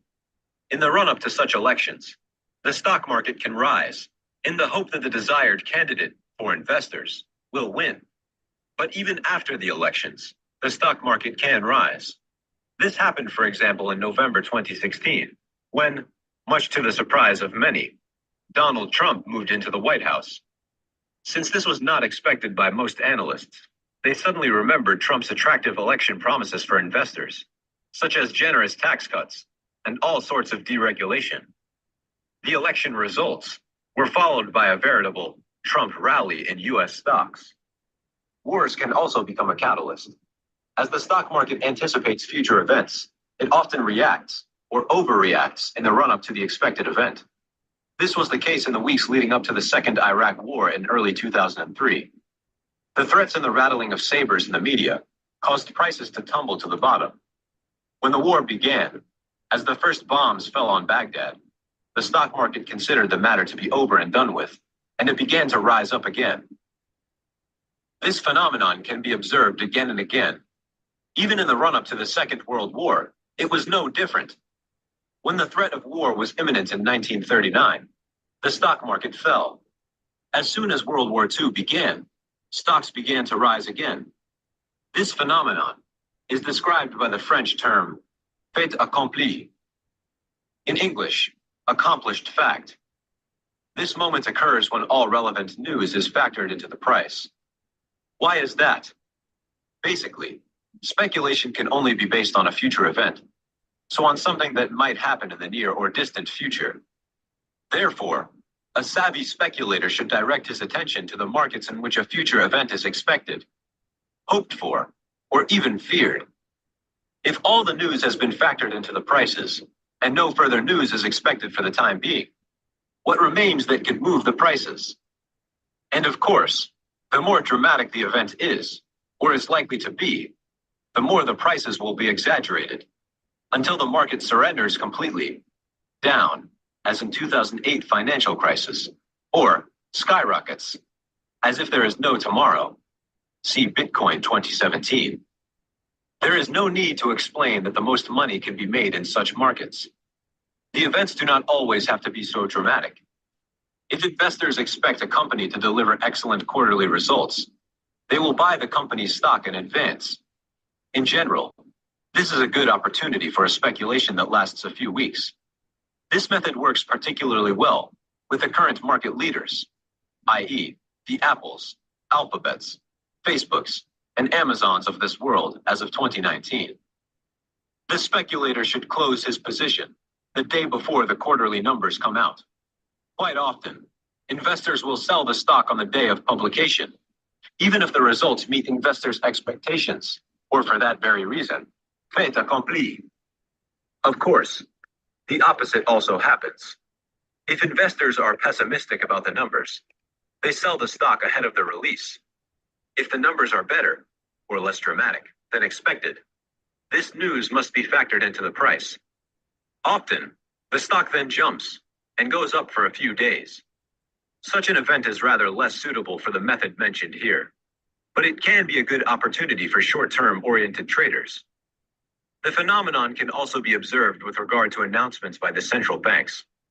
If a central bank chief announces that he is going to raise rates, and this event is widely anticipated by market players, a multi-week rally will often start, even though interest rate hikes are generally negative for stocks.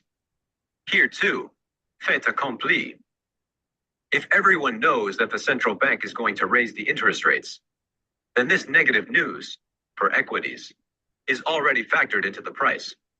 So stock prices can go up again.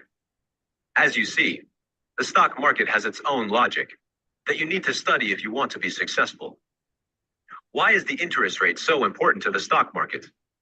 The increase in interest rates affects monetary growth, and the money factor is the oxygen that keeps the stock market alive.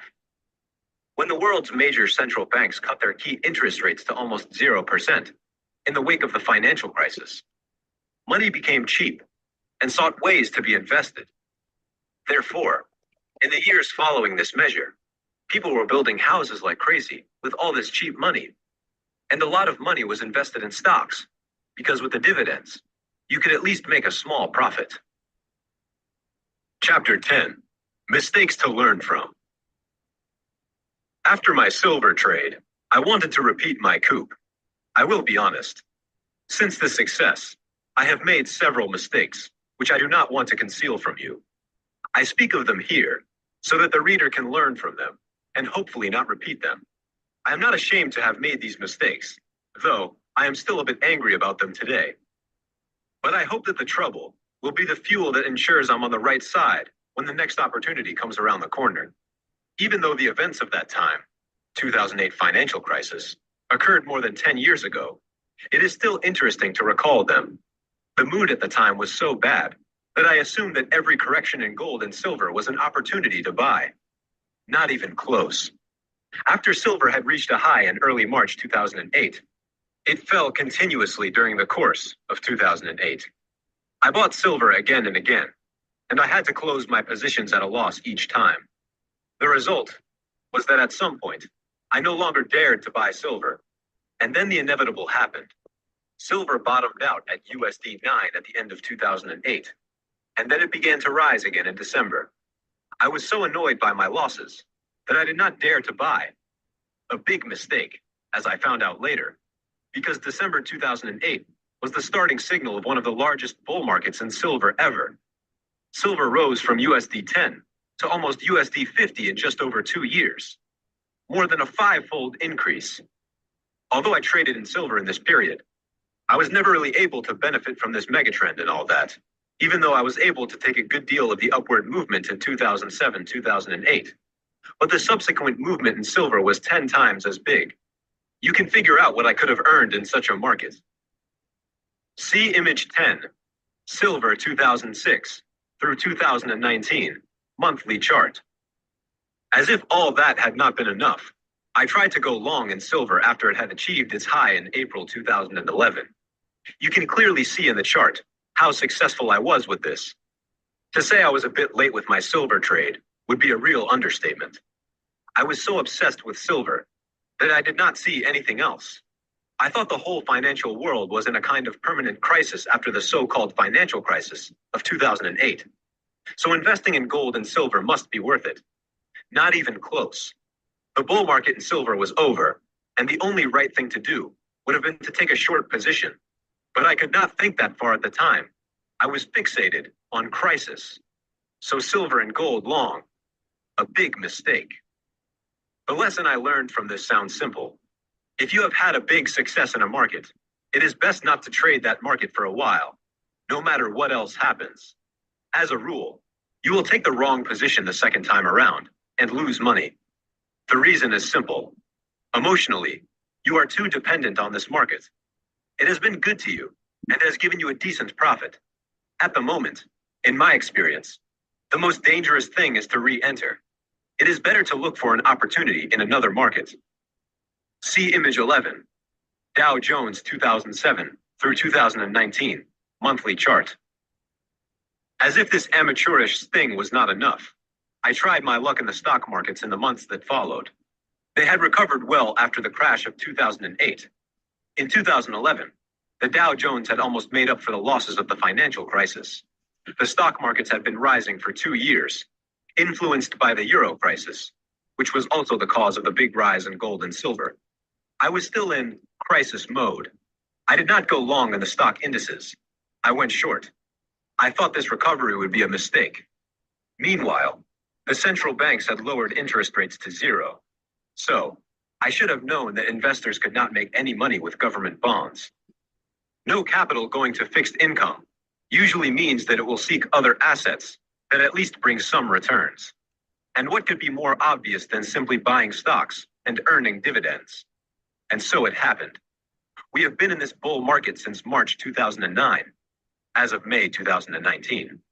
The charts also show it unmistakably, especially the charts of the American stock indices. But instead of going long and just buying the trend and making serious money, I went short. What a mistake. I'm telling you this because these stupidities are not that unusual. Sometimes it is really hard to just do the obvious thing. From 2009 to 2019, we had one of the biggest bull markets in stocks history. So we had 10 years to go long and make money. Over the years, countless crash profits have called for the end of this bull market. It's not possible. It's all bought on credit. This is a central bank rally that has no substance. You can expand the list of reasons as to why you should not buy any shares during this time indefinitely. There was a good reason why Jesse Livermore tried, by all means available, to block his ears, especially to analysts. All those tips, and the people who think they know it all. Nobody knows anything. This has to be clear. Like Livermore, I recommend that you listen to nobody, and that you certainly do not waste your time with endless analyses and opinions. That is hard. I did not follow my own advice, and that cost me a lot of money. Believe what you see, and not the opinions of the others. It is better to watch the development of the long-term charts. If a stock index has been rising for 2 years, and it continues to rise, is there any reason to go short? Chapter 11, Success with Cotton. I was unable to benefit from the bull market in silver in 2011, but I succeeded with another speculation, which corresponded better to my skeptical nature. Hence the following story. A friend of mine, who lived in Berlin at that time, had a small textile company, with its production site in a small town in the federal state of Brandenburg, in the east of Germany. This fact alone amazed me, because in 2010, there were not many textile companies that were able to produce in any of the former East German states, with their high unemployment figures. Rather, one would have expected the production sites to be in countries like Bangladesh. My friend's company made industrial textiles, mostly workwear for hospitals. It was a niche in which she managed to assert herself over the years, with the help of a loyal team. I really admired her for this achievement, engaging people in that weak economic environment by making clothes. Hats off. We met for a cup of coffee, and I remember that we also talked about her company from time to time. At the end of 2010, she called me, asking if I had time to talk. She knew that I was involved in the stock market. She sounded restless on the phone. When I met her a day later, She looked very worried. At first, I thought that her company had run out of clients and that she would have to dismiss employees. That had happened in the past. It turned out, however, that her concern was quite different. I have several sales orders, she said, but I cannot deliver. Why? I asked. Normally you always deliver punctually. Yes, she said. That's not the problem. I cannot get any cotton. We're desperately waiting for a delivery, but it's just not coming. So we cannot produce. No cotton, I said. How can that be? Cotton is as plentiful as sand on the beach. I thought it was. She put on her worried face again, and then she began to inform me about what was going on in the cotton market. Apparently, there was a big shortage of cotton. Apparently, when she started to explain the situation to me, I got a little lesson in the world of raw materials. All around the world, cotton is harvested during different seasons. Then it is produced and transported to the spinning mills. In that year, there was a weak harvest in the important production country, Pakistan. Demand had grown steadily in the previous years, especially China, with its hot economy, was hungry for all kinds of commodities, including cotton. In addition, there were export restrictions. And as if that was not enough, producers in Pakistan and India began to hoard their supplies due to steadily rising prices. They simply are not handing over the cotton anymore, my friend said in a desperate tone. They would rather fill their warehouses in the hope that prices will rise even further. The situation is desperate. In fact, the price of cotton on the Intercontinental Exchange in New York had risen by more than 160% in 1 year. At the time when my friend made me aware of the problem, the price of a pound of cotton stood at USD 1.68. When I looked at the chart at home, her problem became clear to me. In the preceding years, the price had fluctuated between USD 0.40 and USD 0.8 per pound. There was no problem getting cotton at that time. Actually, there was always enough cotton, but the exceptional demand from China and the weak harvest had fueled the price. It was an extraordinary situation. When the producers began to hoard, there seemed to be no cotton available.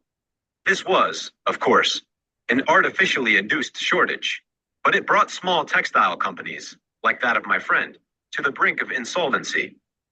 For a speculator, such information is worth its weight in gold. I could read the seriousness of the situation and the utter exaggeration in the price in my friend's eyes. Her desperation actually told me everything. She had orders in her books. Heck, the customer was waiting for his workwear, but she could not produce, let alone deliver, because she could not get cotton anywhere, although the warehouses of the producers in India and Pakistan were over full. This information was served to me on a tray. See Image 12, Cotton, 2005 through 2019, monthly chart. I had never dealt with the cotton market before. As I began to study the cotton futures chart in the final weeks of 2010, I realized that I had come to the party too late. The chart had already built a parabolic slope. To enter the last phase of a bull market did not seem advisable to me. Since I was pretty much bearish at the time anyway, I decided to keep watching the futures on cotton and eventually go short. In January 2011, the price of cotton finally rose above USD 2, attaining a high of USD 2.25 in February. I watched the future every day to see signs of weakness. When I realized that a price above USD 2 was not sustainable, I went short with a first position, just under USD 2. The position immediately went into profit and was never in danger. Encouraged by this confirmation, I opened further short positions, which also went into the plus relatively fast.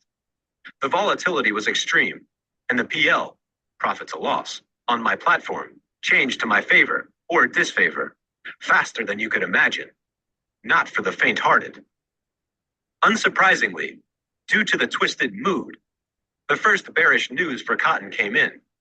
Instead of the expected demand of 120 million tons for 2011, expectations were revised downwards. Only 113 million tons were expected. Demand began to slow down. First and foremost, from China. As if that was not enough, The first reports of very good harvests came in. India expected an increase in production of 255,000 tons. Similar news came from West Africa, Turkey, and Greece.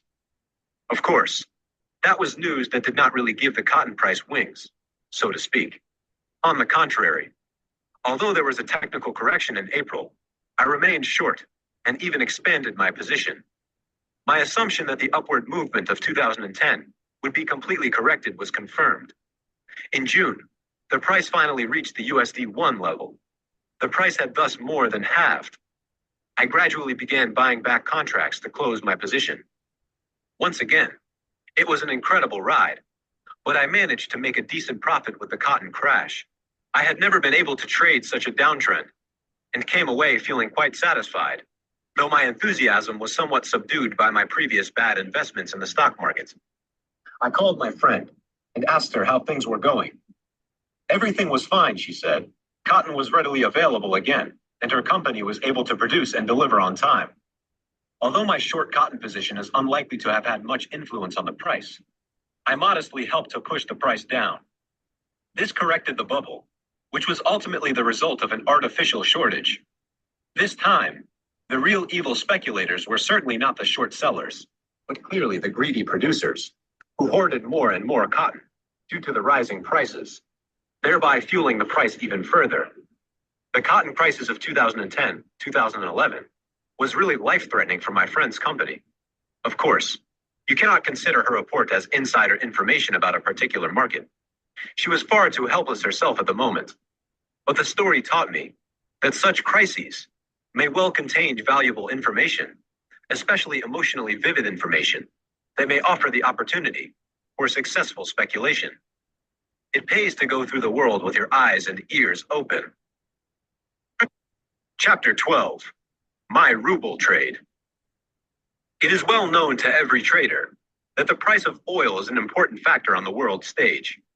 It is therefore essential that you keep an eye on it, as well as on other important indicators, such as the dollar or the yield curve of US government bonds. Whenever capital is withdrawn somewhere and flows to another place, it is often because something important is happening in one of those indicators. See image 13, oil price, monthly chart, 2003 through 2019. Between 2007 and 2008, the oil price was in a spectacular bull market, an excellent chance to make a fortune, by the way. After rising to over USD 140 a barrel, the price plunged below USD 40 a barrel after the financial crisis. It was an unprecedented crash that took just 6 months. Again, an excellent opportunity to make a fortune with short positions. Between 2009 and 2014, the oil price recovered and reached a price of USD 100 again. Then all became quiet. Oil seemed to stabilize at that level. Technically speaking, it formed an extended symmetrical triangle. If you ask me, this is not a very reliable technical pattern. There were smaller breakout attempts to the upside, all of which failed. I was already lurking in the shadows because I assumed that oil would eventually break out to attack the highs of 2008. However, this did not happen, and the price continued to go sideways at around the USD 100 level in the first 2 quarters of 2014. And as so often happens on the stock exchange, when the expectation of market actors, including myself, is not fulfilled, the opposite happens. Oil broke out of this sideways pattern on the downside in the summer of 2014.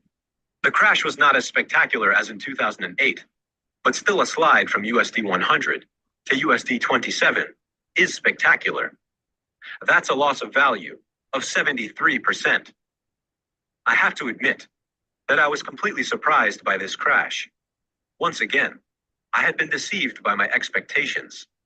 The price of oil just had to rise because the world needed more oil and the supply was becoming scarcer, I thought.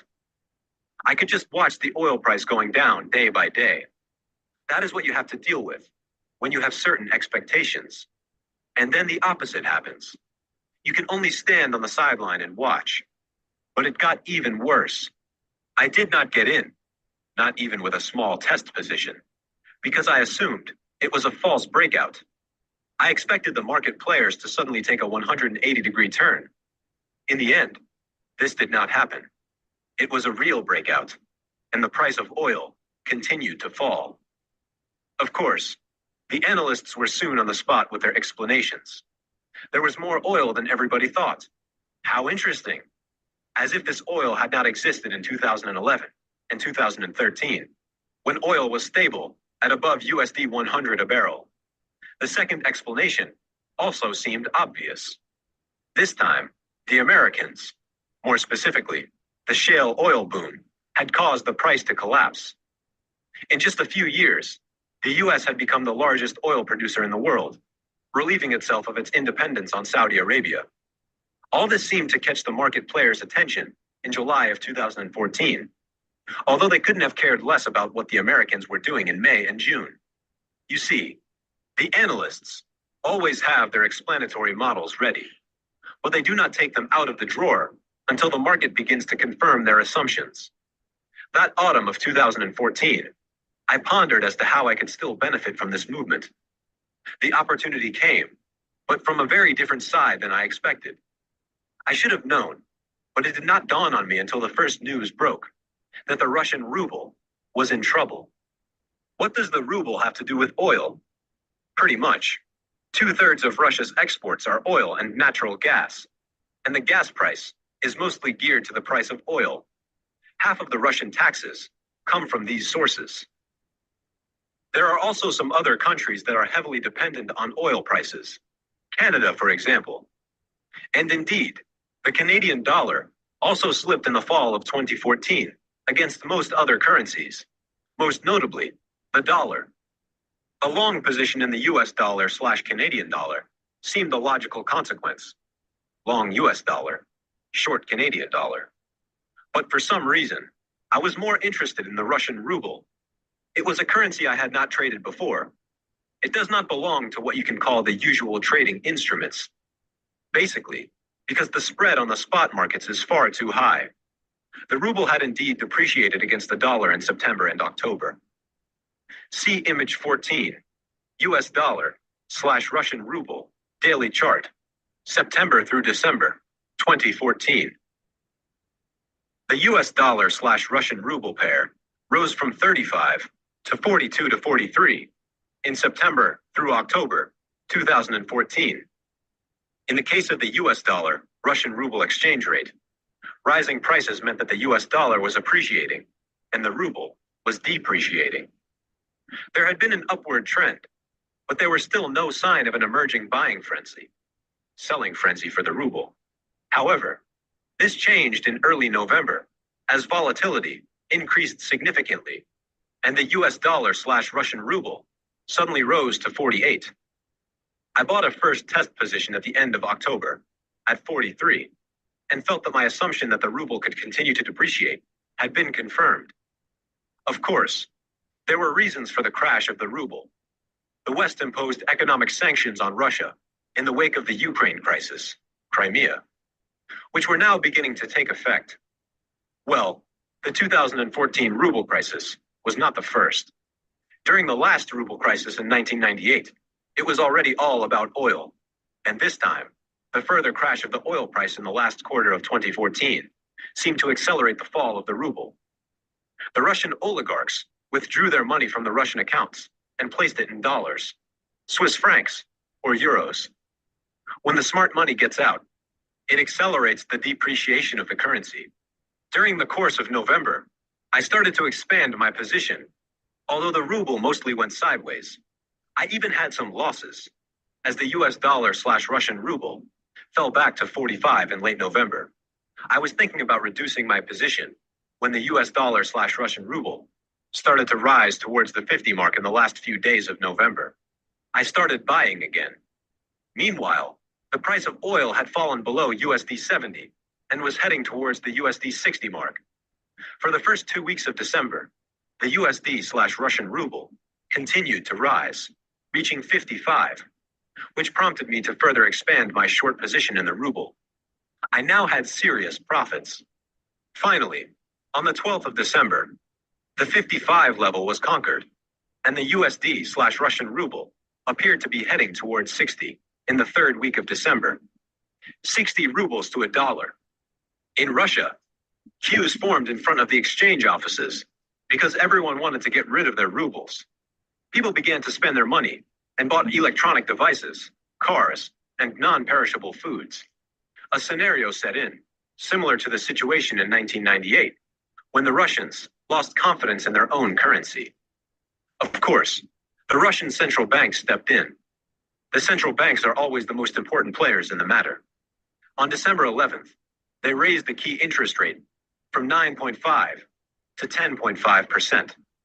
The central bankers stepped in, although as recently as October, they had raised the key interest rate by 150 points due to an expected rise in inflation rates. Contrary to their expectations, this measure could not stop the fall of the ruble. The market had obviously expected a larger move in the interest rate. The ruble fell further. Although there were rumors that the central bank had intervened in the foreign exchange market several times, but that did not stop the downward move of the ruble. After the weekend, the decline of the ruble continued. The US dollar/ruble rose to 64. The rate hike of the previous Thursday had no effect. I kept buying and waiting. On Monday night, President Putin finally intervened, forcing the central bank to raise the key rate from 10.5 to 17%. That was a huge increase in the interest rate. It was the same measure that had been taken in 1999 to stem the ruble crisis of the time. On the Tuesday after Putin's intervention, the volatility was insane. The US dollar/ruble was swinging between 60 and 78 within minutes. I was thousands richer or poorer. It was clear that the market had been waiting for Putin to intervene. Only nobody knew how the ruble would react. I watched with fascination as the US dollar/ruble rose to 78. Therefore, I had huge gains with my position. However, during the day, the pair fell sharply, and it dawned on me that we might be experiencing the final act of the drama. I've learned by now that if the chart goes parabolic and the volatility gets insane, it's usually a sign that we may have seen the highs. I started selling, admittedly, not at the best prices. Everyone, of course, wants to sell at the high, although it must be clear that this is impossible. No one knows where the high of this move will be ultimately. I began to systematically scale out my position. After all, I had made considerable profits. I sensed that Putin's radical intervention might be a turning point. The ruble had already devalued vastly, and the possibility of economic sanctions from the West and the crash of the oil price were factored in. I kept part of the position in case even this drastic measure did not work. This assessment proved to be wrong. Although the US dollar/ruble rose above 70 again on Wednesday, it was unable to hold that level on Thursday and Friday, so I closed the position completely. At this point, let me say that some readers may regard this kind of speculation as morally reprehensible. You can see it either way. You can either consider a speculation against the ruble as a reprehensible act to the detriment of the Russian people, or you can consider the devaluation of the ruble as a necessary correction of the market in order to force the Russian leadership to take measures to regain control of the rampant inflation. After all, such a dependency on crude oil is not a healthy basis for a stable economy in Russia in the longer term.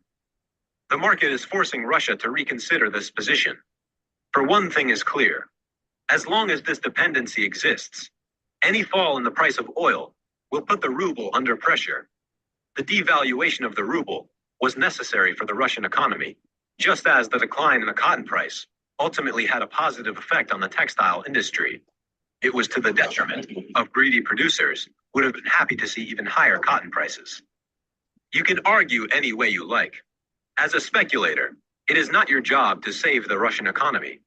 There are always two sides to trading and speculating, buyers and sellers. And as long as you consider it morally reprehensible that there must be a seller in every transaction, you have not understood why the stock market is even necessary. Sometimes you stand on this side, and sometimes on the other side. If you want to make money, your job is to be on the right side more than you are on the wrong side. That is all. Chapter 13. Thanks to Presidents Erdogan and Trump. In 2017, I already had an eye on the Turkish lira. The inflation rate in Turkey had risen to 13%. That's high, but not unusual for an emerging economy, as Turkey is. The lira began to depreciate in 2017, but all of this took place within a reasonable range. See image 15, Euro/Turkish lira, February through September 2018. From March 2018, the lira began to depreciate a bit more, and in April 2018, when it jumped over the 5 lira per euro mark, I went long with a first position in the Euro-Turkish lira currency pair. With the Euro-Turkish lira currency pair, rising prices mean that the euro appreciates and the Turkish lira devalues. I had to be patient. The lira hovered around the 5,000 mark for the remainder of the month, and even dipped below that mark towards the end of the month, putting my position a little bit in the red. Since the loss remained manageable, I kept the position. In May, the devaluation of the lira accelerated. As soon as the level of the 5 lira per euro had been reconquered, I bought a second position. I was rewarded for my courage, because soon the pair climbed in the direction of 5,500, which gave me several thousand euros in profits. The causes for the devaluation were varied as always. Probably the most important thing to me were the rising interest rates in the USA. In the months before, this had led to significant outflows of capital from the so-called emerging markets to the United States. This was especially the case for countries like South Africa, Argentina, Brazil, and Turkey. As the Fed began raising interest rates, I realized that this would lead to a general devaluation of the currencies that had hitherto lived off of the US low interest rate policy. Above all, the Turkish economy profited from these capital inflows. The current account deficit of Turkey was, and is, especially large. In short, that means that the upswing of the Turkish economy in the years before was largely built on credit. Another accelerator was the refusal of the Turkish central bank to raise interest rates, which is the usual monetary policy instrument to fight inflation and the devaluation of its own currency. This refusal was not voluntary, but rather due to pressure from President Erdogan.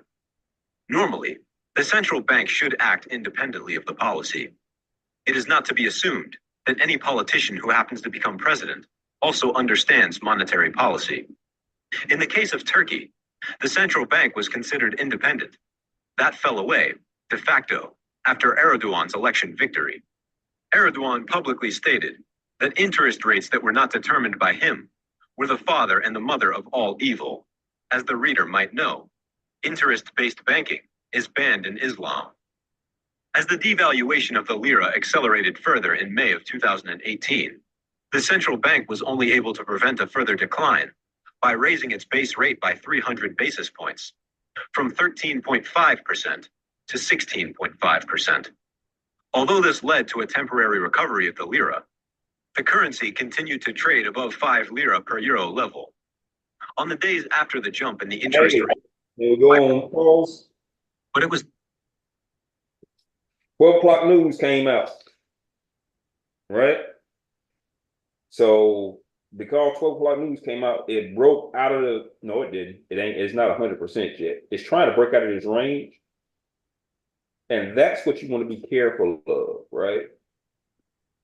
Right here. So now it didn't broke out of this range. It didn't do nothing but correct itself. And now it broke out of the range. Now you got to be very, very careful because you have potential divergence forming. So you got to watch it. There was a trade right at news. I did not call. Full disclosure, there was a trade right at news at 12 o'clock that I did not call.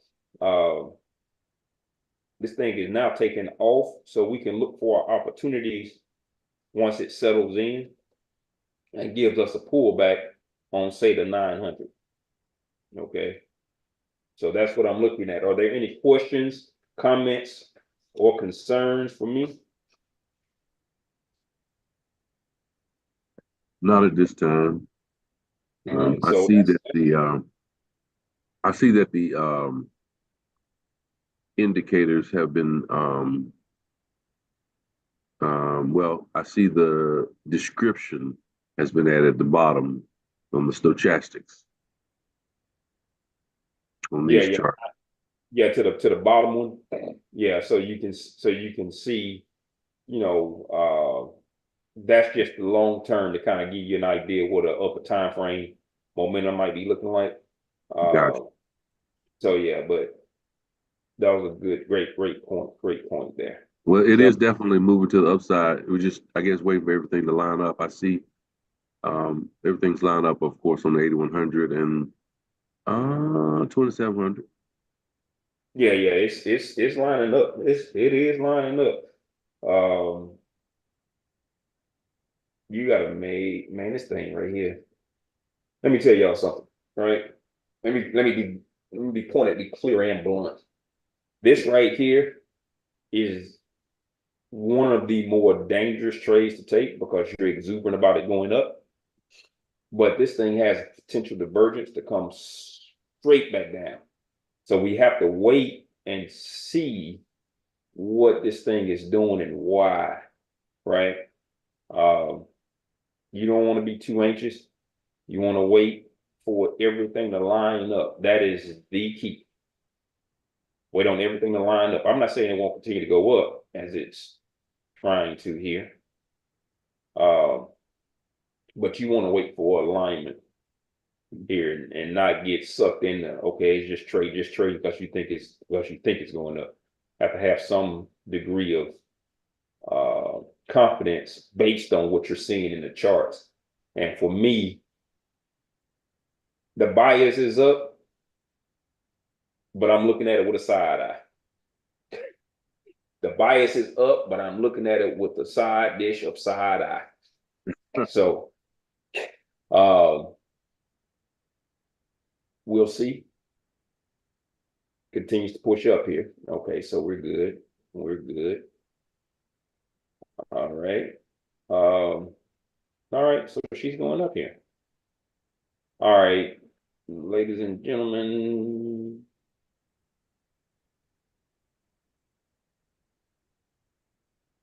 Let's see the That's pullback happen on the 900. yes, and you see how it's really just jerky right there. Yeah. It's not pushing. It's Yeah. it's it's going. That's why I say I'm looking at it because you can tell by the way how erratic it's moving. I wonder what that joker's saying. What you say his name was, Ronald? It was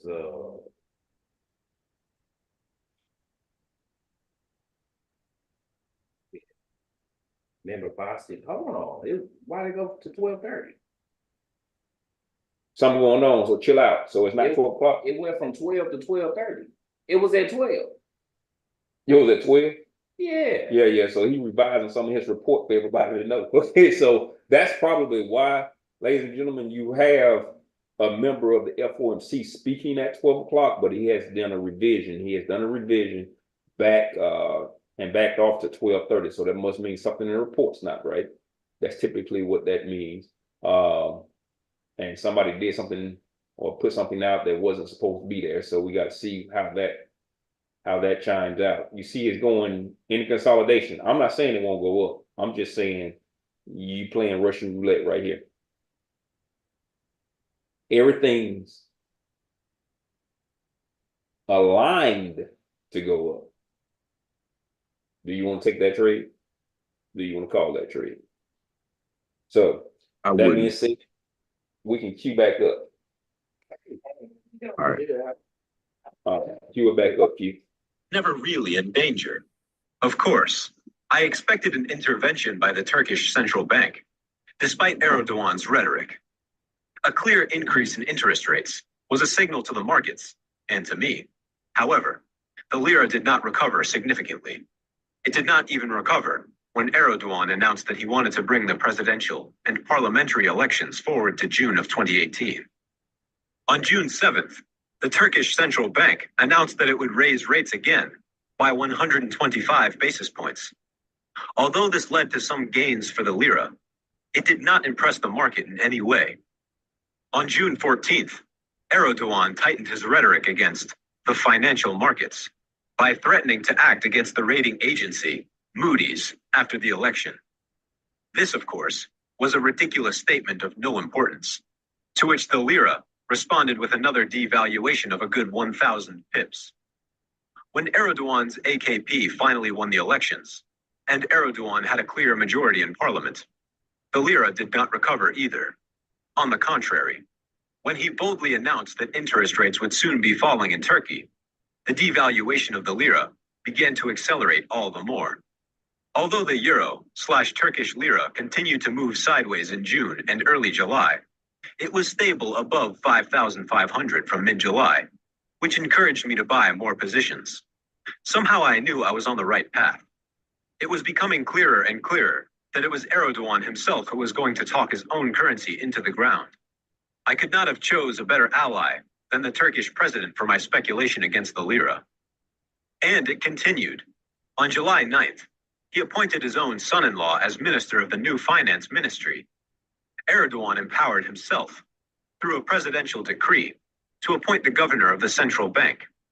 By doing so, he definitively abrogated the independence of the central bank, although it was already de facto. I became more and more aware that some people in Ankara were really starting to panic. The more Erdogan seized the course of the monetary policy, the sooner he undermined the meager remaining stability of his currency. On July 24th, the Turkish central bank announced that despite a renewed rise in inflation, it would leave interest rates at 17.75%.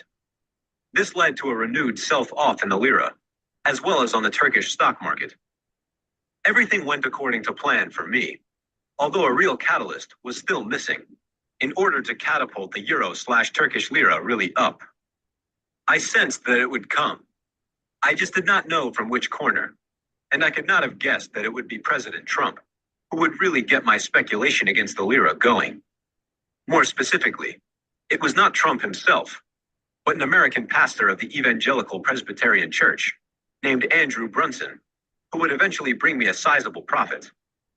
Brunson moved to Turkey in 1993 and founded a small Church of the Resurrection in Izmir. When he wanted to renew his visa in 2016, he was arrested. He was accused of espionage and support for the banned PKK in Turkey. In 2017, the US demanded the release of the pastor. Erdogan's offer was an exchange. He would release Brunson if the US surrendered Fethullah Gulen to Turkey.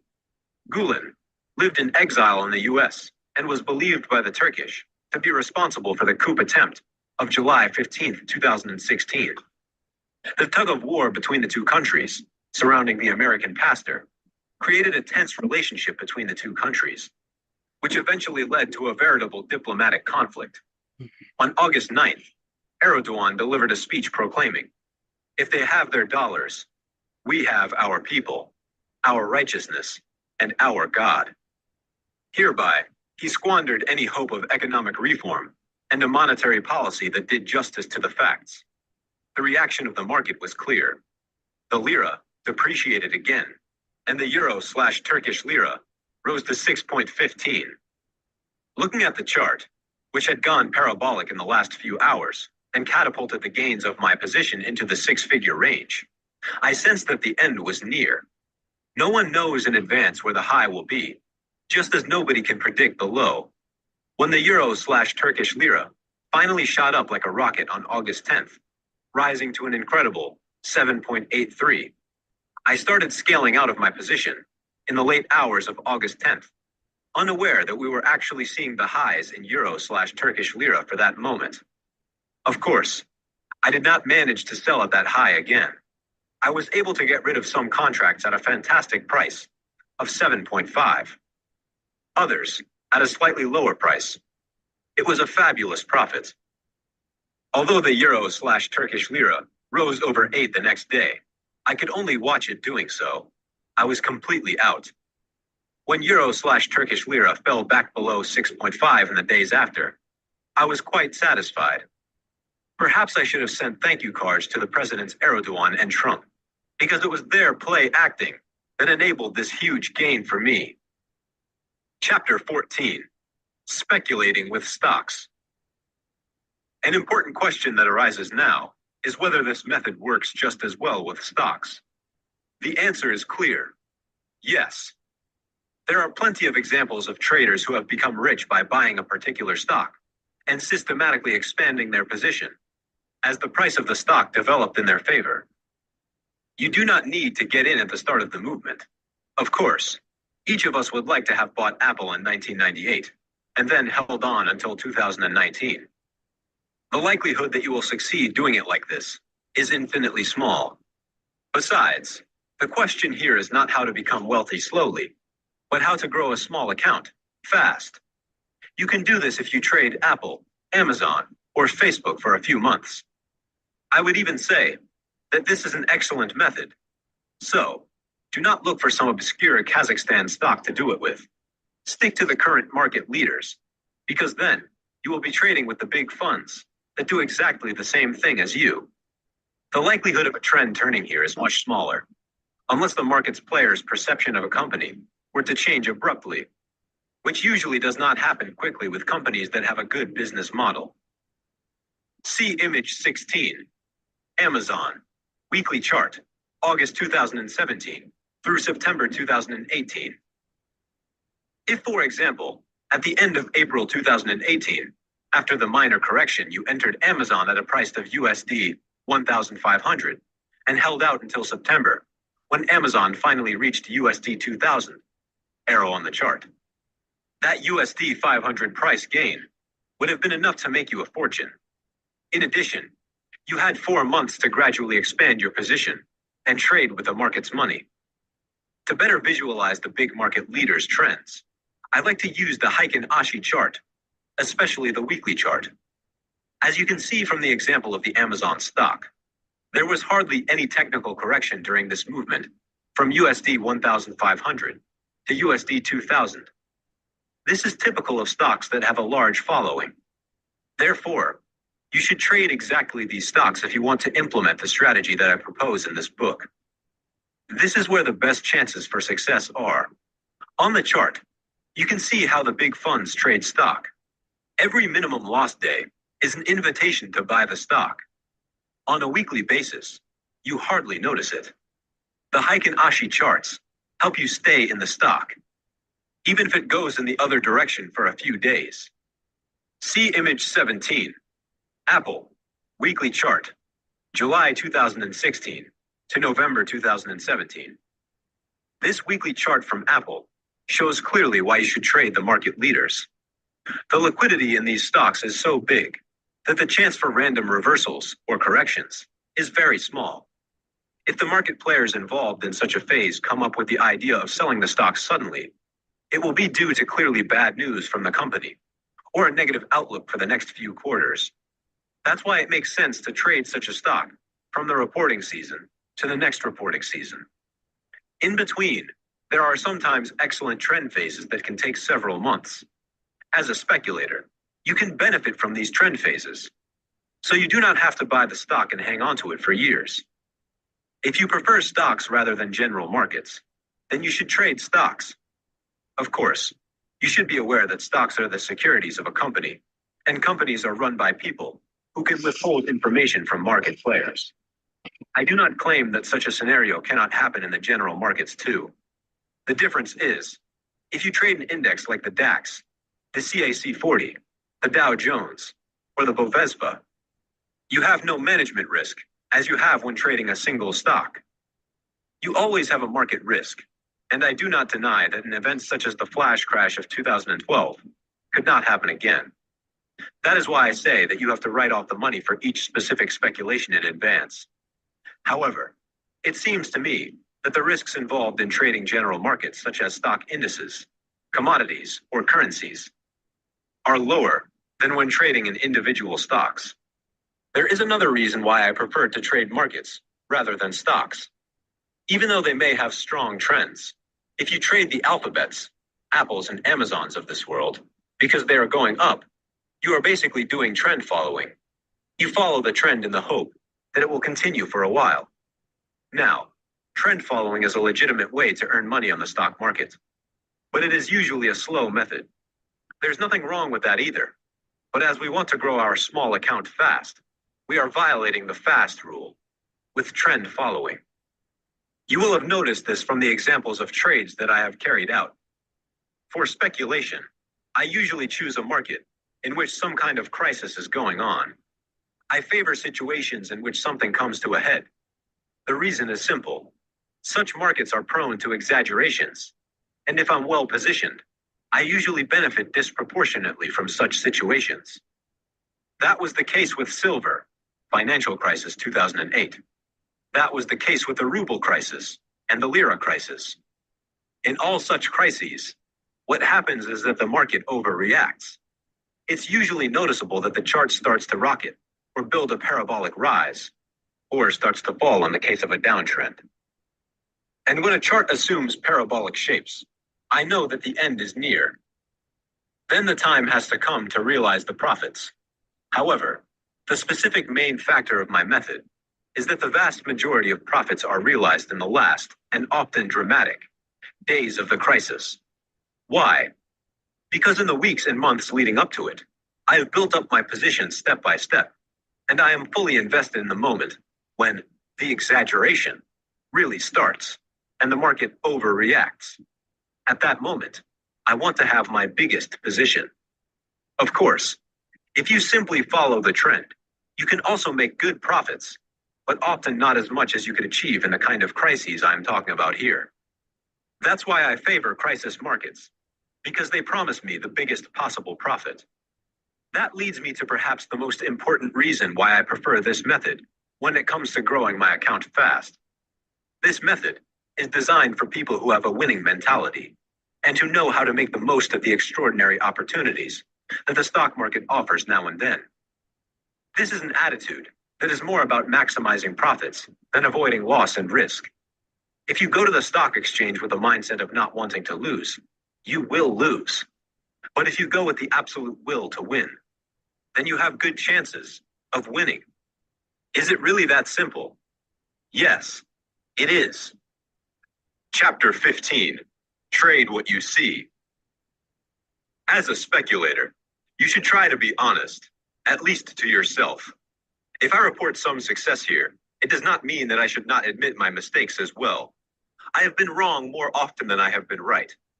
For example, I mentioned that I tried to short the DAX and Dow Jones several times between 2010 and 2012, even though we were clearly in a bull market. Actually, I knew it too well. Looking at the long-term chart, it showed me that the long sideways phase of the years 2000 through 2009 in the Dow Jones was over. And I had a good argument too. If the Fed lowers interest rates to zero, you can barely make any money with bonds. What does a manager of a large fund do in this case? Exactly. He increases his equity quota, because in equities, he can at least earn a return on the dividends. I knew it, and I even publicly proclaimed it at a podium discussion for investors in Brussels. Each speaker was asked to make a forecast for a market. I showed the audience a long-term chart of the Dow Jones on a big screen, and I showed them an upward price projection. Based on my analysis at this conference in 2010, I prophesied a Dow Jones of 20,000 points. The Dow Jones stood at about 10,000 points in 2010. One half of the audience looked at me skeptically. The other half just laughed.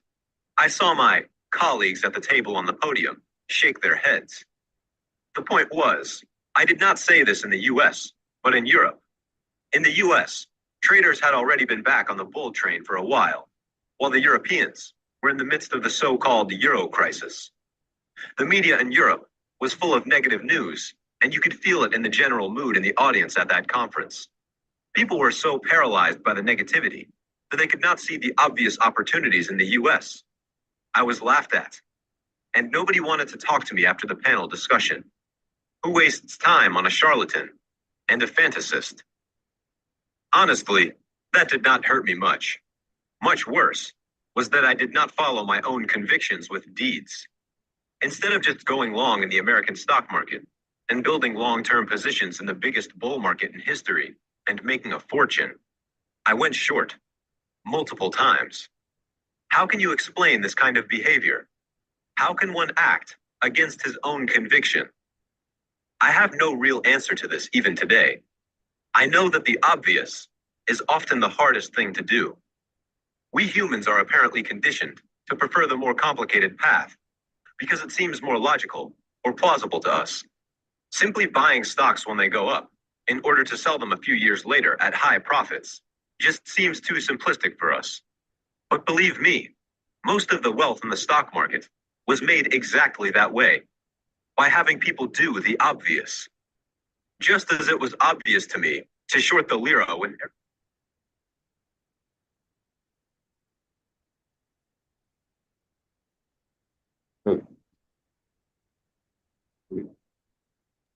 What you got, Quentin? Hold on one second. Hey, I got to take a call real quick. Okay, cool. Cool. Go ahead and take your call, and then what I do is we'll have dialogue right now. Yeah, go ahead. And wait till you come back. So everybody, we got potential divergence to come down here. It made a move to the upside, but it wasn't clean. And the way we trade, if stuff does not line up, we tend to try to wait for it to be obvious in some way. You could have traded on a smaller time frames potentially. I'm gonna be honest with you. That works small time frame setups. That was one right here. The kitchen sink. And let me go ahead and expand the charts out for you so you can see it. What time? Hey, I'm back. No, that's fine. I'm gonna go ahead and explain this, Quentin. So give me 1 second here while I explain it. All right. So you had a potential to take this trade here on this smaller time frame, as it happened right here. That was the only opportunity, but it moved in a very expedient fashion. And I wouldn't call that going up, but this is where you saw the 1158. This is the move I was telling you that happened right around news. We don't trade 5 minutes before news or 5 minutes after news. You had that opportunity there, and then after news was over with, you had this move here, and then that was it, right? So you didn't have much of anything else that I can see. 1223. Yeah, you didn't have anything else. So you had those two moves that happened during that news period. So because it happened during that news period, we really just wait. We wait on everything that we want to see before we start hopping on this train. But anyway, with that said, I'll let Q queue it back up, and we're just here watching it, trying to get our opportunities. On you, Q. Ready? It was obvious. Most of the wealth in the stock market was made exactly that way, by having people do the obvious.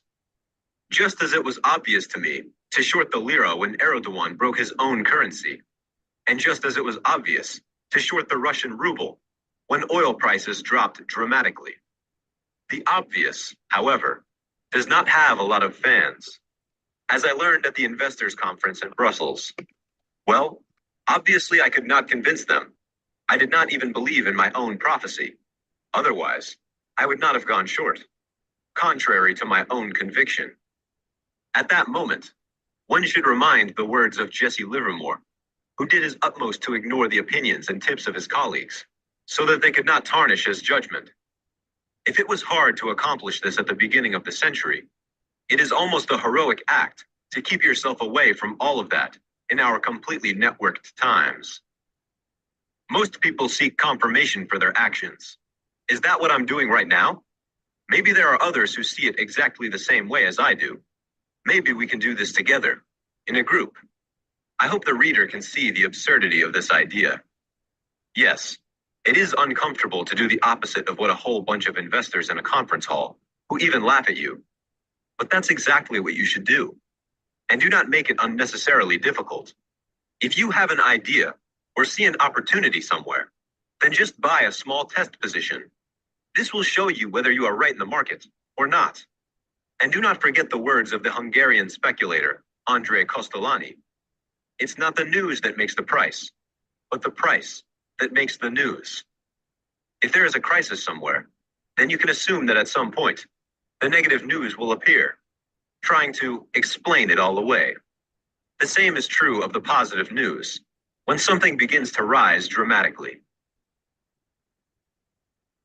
Chapter 16. How and when should you buy? Some traders will wonder how to go about progressively building a position in a market that is rising or falling dramatically. There is no right or wrong here. If you are right with your assessment, then your position cannot be big enough. We tend to underestimate the factor of position size when speculating, although it is more important than anything else. In my opinion, whether your hit rate is 30%, 50%, or even 70%, only plays a minor role. The question of how big your position is, if you are right, is much more important. As I said before, I do not think it's a drama to lose on your first two attempts. For example, if you lose USD 2,000 twice and make USD 40,000 on your third attempt, in that case, your hit rate is a meager 33.33%, but your average profit is many times higher than your average loss. That's the deciding factor. Therefore, you should always be aware of the reaction of the market when you begin to increase your position. If the market confirms your assumption over and over again, for example, if it keeps rising on a long position, then you should continue buying. If the market does not do that by going sideways or even falling, it is clear that you should rather take a defensive wait and see stance. After all, you do not want to get a margin call from your broker. I admit that I am an aggressive buyer once the market confirms my assumption and my first contracts are in profit. I cannot stress this issue enough. With this method, it's really about learning to massively step in if you're right. The market itself is your best provider of feedback. I hope that I have clarified what this is all about with my examples in this book. Classic risk management does not apply here. You calculate your risk by first testing the water and then stepping in with a small position. Should one work with stop buy orders as soon as the market reaches a certain level? If you like to work with stop buy orders, then do it that way. The fact is that every speculation is different and each has its own dynamics. Sometimes nothing happens for weeks, and then the market shoots up in a few days, as if there's no tomorrow. In such situations, of course, you should have the courage to buy more contracts aggressively within a few hours. On the other hand, there is also the case of a market gradually rising for weeks, like a flight of stairs. Then you have all the time in the world to build up your position, bit by bit. But do not expect it to work that way every time. In general, you will have to expect both ups and downs and reversals. So depending on how many contracts you have already purchased, the fluctuations in your profit loss indicator can be significant. This is an inherent component of this strategy, and you must be able to bear it. This strategy is more of an art than a science. There is no rule that says you should buy a futures contract for every new 100 points gain. For example, if you are long in the Dow Jones future, if you feel comfortable with this approach, you should do it that way. But you should know that the Dow can easily correct by 1,000 points in one day, as of 2019. Every trader is different, and each has his own comfort zone. Mostly I assume a wait and see attitude. At the start of the movement, I tend to buy a few contracts. If the market continues to go up and confirms my assumption, I keep on buying. In the last phase, if the chart rises like a rocket, I usually buy again, aggressively. As the examples have shown, you have to be aware that the biggest gain is often made in this exaggeration phase. Therefore, there can be no static algorithm for building positions in a trend market. Every trend or exaggeration is different, and it is the trader's job to respond appropriately. I wish I could offer you a static model of how you should buy or sell if you go short. Unfortunately, I have none. Of course, if you have little or no experience with this strategy, I recommend that you take a more conservative approach first and do not expand your position too much. But maybe that does not suit your nature. Maybe you want to go to the limit, just as I did with my silver trade. There's nothing wrong with that. I do not remember exactly how many contracts I bought at the end of that trade. Somewhere between 20 and 30, I think. You see, this is not for the faint-hearted, but neither is it for the speculators like Soros and co. And by the way, not even for an investor like Warren Buffett. Just think of his famous Coca-Cola position, where he invested a good 30% of his capital. Investors like Buffett and Soros are not cautious and do not spread their investment into many assets in order to minimize the risks. Those guys did not get rich because they were cautious and conservative. On the contrary, they became rich because they realized that you have to get in big if there's an excellent chance. And with big, I mean really big. You become rich through concentration, not through diversification. Chapter 17. Speculation is easier than day trading. It must be clear that the usual risk management methods are ineffective for this type of speculation. Since you are pushing it to the limit, I recommend that you provide a certain amount of money that you should write off from the beginning for each speculation. In other words, you have to assume that you might lose your money, either because the market you invest in is not going in the direction you were hoping for, or because your timing was bad. Of course, I tried to minimize this risk by going in with just a small test position at first. However, it could happen that an unexpected reversal puts your position out of the market, even though it had already risen considerably, and the whole thing looked good at first. That was the case with my ruble speculation, where I almost dropped out. Speculating on the stock market remains unpredictable, and a trend can turn around completely any time. That's why I recommend taking calculated risks and writing off the money from the outset. Try to see it like this. Is it bad if you lose USD 2,000 3 times in a row? That's USD 6,000 in total, and then make USD 30,000 on your fourth attempt? That would end up being an excellent result of USD 24,000 net profit. If you use this method, you have to look at it this way. This certainly does not suit risk-averse individuals, but I did not write this book for those people. I also claim that it is much easier to earn USD 24,000 with 4 targeted speculations, of which 3 go wrong, than trying to earn that kind of money by doing day trading, in which you risk USD 100 or USD 200 with every trade. That's a lot harder, believe me. I've been trying to do it for years. The method of targeted speculation with levered instruments is not only simpler, it is also much more effective, whatever day traders may tell you. Does that mean that you should not day trade anymore? And that, from now on, you should try to earn your money with a few targeted trades? No, that is not what I mean. Because there are definitely times at which you can do very well with day trading or scalping. If you enjoy it, and you are doing well, carry on doing it. I'm just pointing out that there are times when day trading and scalping do not work so well. Then you should at least have an alternative method. That may be the type of targeted speculation I'm talking about here, or maybe an automatic trading system.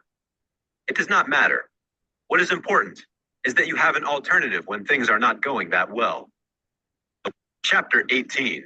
A separate account for each speculation. I have one more recommendation if you want to use this method. Open a new account with another broker for each new speculation. Yes, you read correctly. Open an account specifically for each speculation. So, solely for this specific speculation.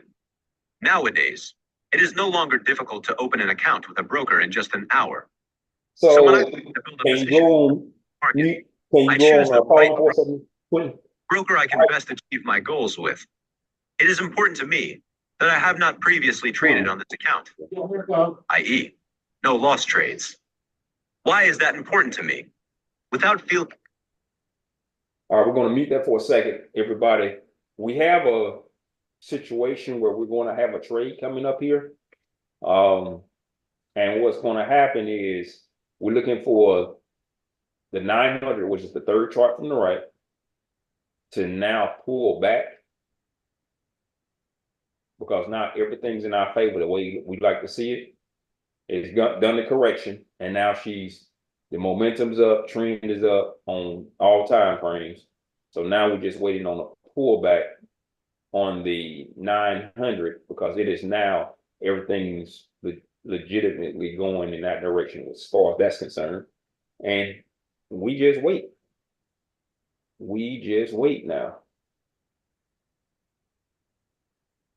And so that's what we're looking for. So be on high alert because we will be looking for a trade to the upside once we get a pullback on the 900. Since the book is talking about adding to your position, how many contracts do you want to focus on? No, we're gonna focus on 2 and then add 2 each time if it continues to go. Okay. So let's just wait on it. You can queue it back up, and then when it happens, I'll come back and let everybody know. All right. Superstitious. I consider every new speculation as a kind of small business, which I open for a limited time and then close again. And most importantly, if my new business was successful, I withdraw the entire profit, including the initial capital from the account, and close the account. Each new account is therefore intended for a specific trade, which I intend to do, and only for this trade. So I do not try to use the account for other small sideline trades. Quite the opposite. I take the money out of the speculative cycle, and I put it in a normal checking account. This way, the profit is definitely out of the risk zone. I can then do something nice with it, or invest it. For example, by buying an apartment that I can rent out, or I could make another investment, such as buying physical gold. This drastic measure will discipline you. You only have one shot, so to speak. If you fail on your first try, get out and come back another time and trade another market. Do not make the mistake that I made of entering the same market several times. Choose something else. Because if you have burned your fingers in a certain market, you cannot see it with fresh eyes. You are, so to speak, prejudiced. I hope you can see that. One could understand this one trade per account method as a kind of guerrilla tactic. You lie in wait for a long time. You attack in optimal conditions, and then you literally get out and cover your tracks. You do not like the sound of it. Just give it a try and see how it feels. Incidentally, I hope that you have not overlooked the fact that I lie in wait for a long time. I do the opposite of what most traders who trade permanently or have positions all the time do. Sorry, I have become a pretty minimalist trader. When people ask what I'm doing, I usually say nothing. And that's usually the case. Mostly, I do not do anything. That means I do not spread my concentration too thin with suboptimal trades that do not really advance my financial existence. You just made 3 trades, and you have USD 1,000 more in your account. Congratulations. But does this money really help you financially? Can you buy a house or make a significant investment with this money? I think that is unlikely. Why should one deal with such trades? However, if you are able to earn USD 100,000 with a single trade, then this money will really help you, for most people anyway. And that's the point. Any trade that does not take you to a new financial level is not worth considering at all. If you go the stock exchange, then it should be worth it. Old Master Castellani used to say, if it's pork, it must be oozing. And this new financial level might be different for everyone. For some, this may be USD 10,000. For somebody else, it could be USD 100,000 or even $1 million. It does not matter. The key is that you get ahead. And to do so, optimal preparation is necessary. In other words, with this method, you will have to morph from a hyperactive trader into a keen observer. Chapter 19. With which financial instruments should I trade? You need to be aware that with a small trading account, you cannot play the full range of possible financial instruments. So do not think about imitating John Paulson, who made USD 3.7 billion in 2007 with a bet against the pompous American real estate market. He did that by buying credit default swaps, CDS. These instruments are not available to you as a retail investor. Incidentally, the whole thing about Paulson's trade was not really kosher. These instruments had been specifically developed for him so that he could bet against the banks that had issued them for him.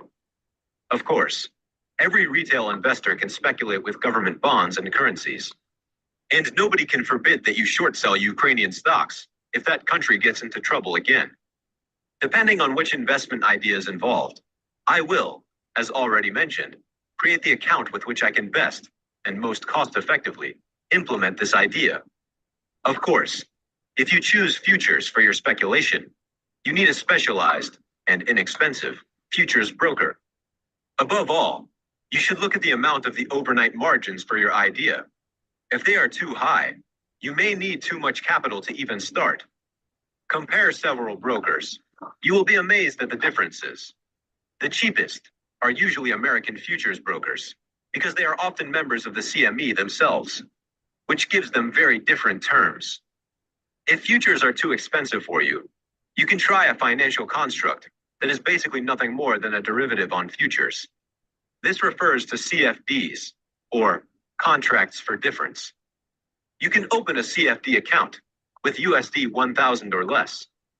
Unfortunately, American citizens are not allowed to open a CFD account. Therefore, US citizens should have a look at options as a cheaper alternative to futures. I think options are an excellent instrument to trade the way I am referring to here. CFD traders, in particular, should pay attention to the financial costs of these instruments and ask the broker beforehand what it would cost you to keep 10 CFDs in a given market for 3 months. Some brokers do not impose any financial costs on CFDs on futures, unlike with CFDs on stocks. This sometimes varies from broker to broker. I did my silver trade in 2007 through 2008 with CFDs. In the beginning, I started with mini contracts, but as my position grew, I was able to buy the big contract, which eventually led to the big gain. However, after 3 months, I had over 1,000 euros in financing costs with this position. Had I known that I was going to stay in this trade for so long, I would surely have chosen another, cheaper, broker. I hope you understand better now why I think it makes sense to open a separate account for each specific speculation idea. Another instrument that can be used to speculate on developments in the markets are ETFs. The big offer available in those instruments is now so confusing that you should think carefully about where you open an account. There is also the possibility of leverage, thanks to the so-called leveraged ETFs, often triple. So you can, for example, buy a triple leveraged ETF on silver. Critics of ETFs, rightly, argue the problem of so-called path dependence. This phenomenon occurs especially in sideways movements or minor corrections in a trend. As long as the market moves in the desired direction, the return is even slightly stronger than the original leverage. If it goes the other way, the ETF usually underperforms. This disadvantage has an impact on long-term exposure to a market. Can we pause it one more time, everybody? Pause it one more time for me. All right, everybody, we're going to have an opportunity to go long here. We're going to have an opportunity to go long here. So hold on a second. I didn't mean to do that. Let's window tile vertically. Quentin, if you get the arrow up on the 300, give me a second.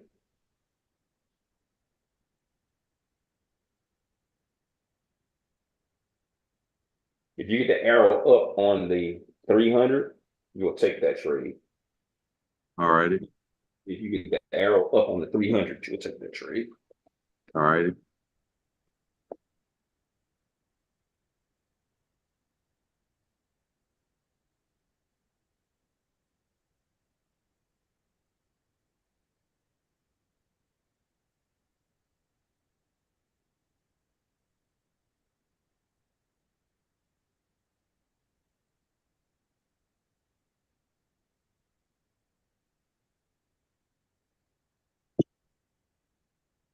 You get the arrow up Okay, and they arrow up. No, you They got a print. you got to print. Okay. You got to print. You got to print.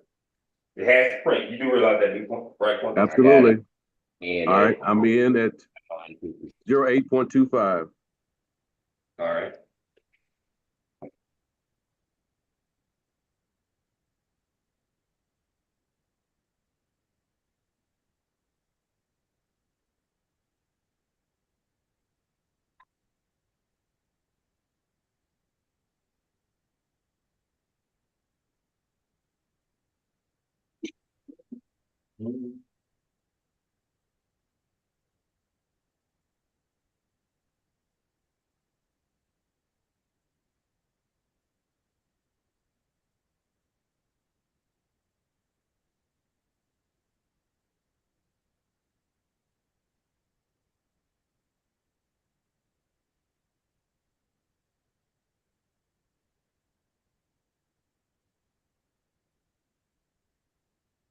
Gotta give it a little room. I'll let you know what to do here. Okay.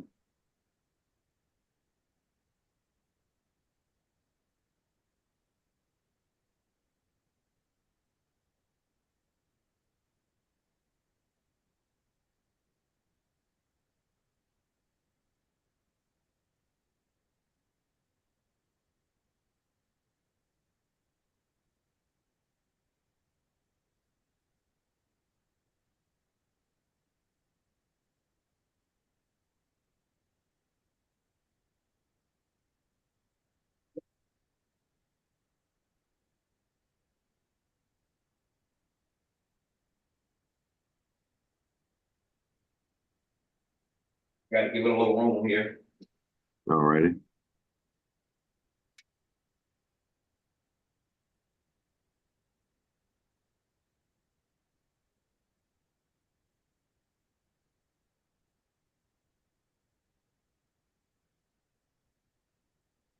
Watch that 900 volume chart. If that 900 volume chart, the third one from the left turns green and it breaks the high and gives you another green arrow. Well, if it gives you another green arrow, if it turns green, the 900 has to be green first. so if that one turns green.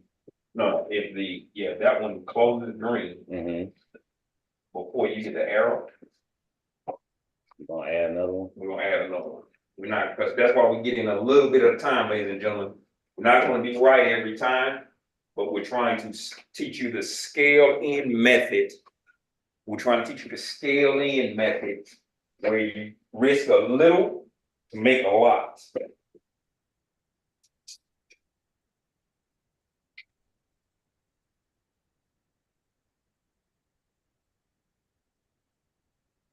Just gotta wait and see how this thing closes.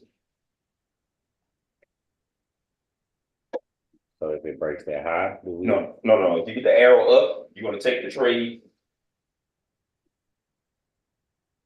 If you get the arrow up, you want to get another arrow up, you want to enter another contract. I mean, another contract for you and 2 for Quentin. All right. You in 2. I'm in too. You should have did that, but okay, I got you. I'm waiting for it to print before I add 2 more. Don't you add 2 more. Okay. I'm waiting for it to print to add 2 more. Yes, confirm.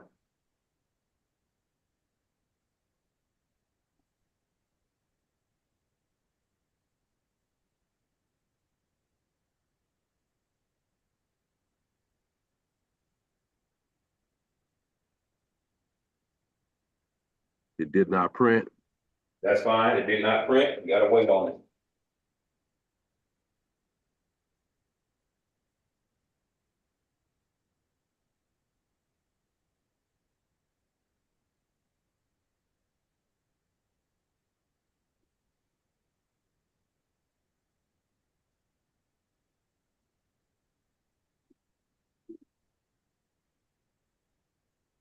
Yeah. Should be your same amount that you had before. That's correct. 2 and 2, but I'm not entering until I get the arrow up. printed.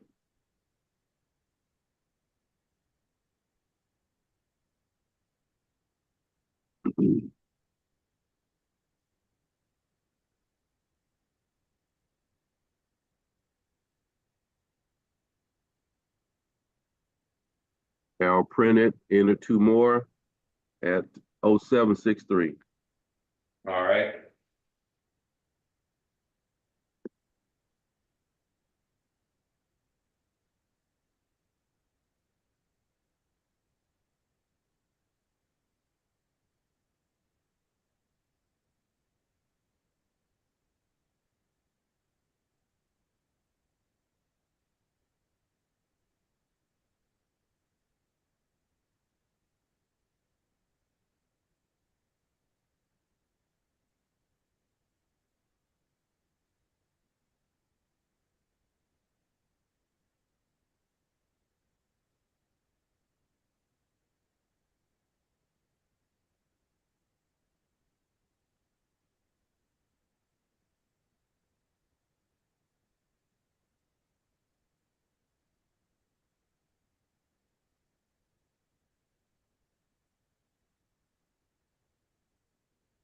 Bam, let's go.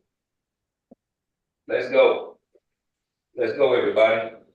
Let's go. That's what I'm talking about.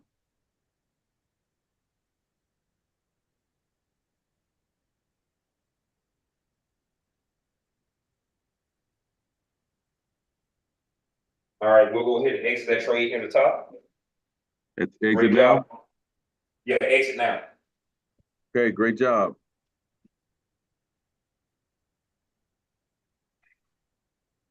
So we'll wait. That was a good job, bro. Good job. What you want to say? 11. Good job. Good job. So now we wait. So, ladies and gentlemen, that was a trade we took. We took it live so that you could see it. We added on 2 hour contracts. We ended up making 11, and I think Quentin made about 20 points. How many points did you make, Quentin? 32 and a half. 32 and a half. So Quentin made 32 and a half points on the trade. And Ronald made 11 points because he entered 2 times rather quickly, and that's okay. But he did a good job. So that's what we do, right? This is how we do what we do. We wait on everything that we want to see to put the market's favor on our side. Could we have held this trade? Yes. But because it has made such a big move to the upside, we got out near the highs of the largest time frame that we're looking at. And that is it for today. Ladies and gentlemen, you guys have a great, great rest of your day. And remember, in all that you do, get an understanding. You have to understand how the markets move. You have to understand how the markets move in order to profit from the markets. If you do not understand how the markets move, it is very difficult to be consistent. So with that being said, let's work on that part. You guys have a fantastic rest of your day. You have a very profitable day, and we will see you on the other side. Don't forget to subscribe and to email support@theprofitstalker.com. Fantastic. All right, ladies and gentlemen, we out. Talk to you later.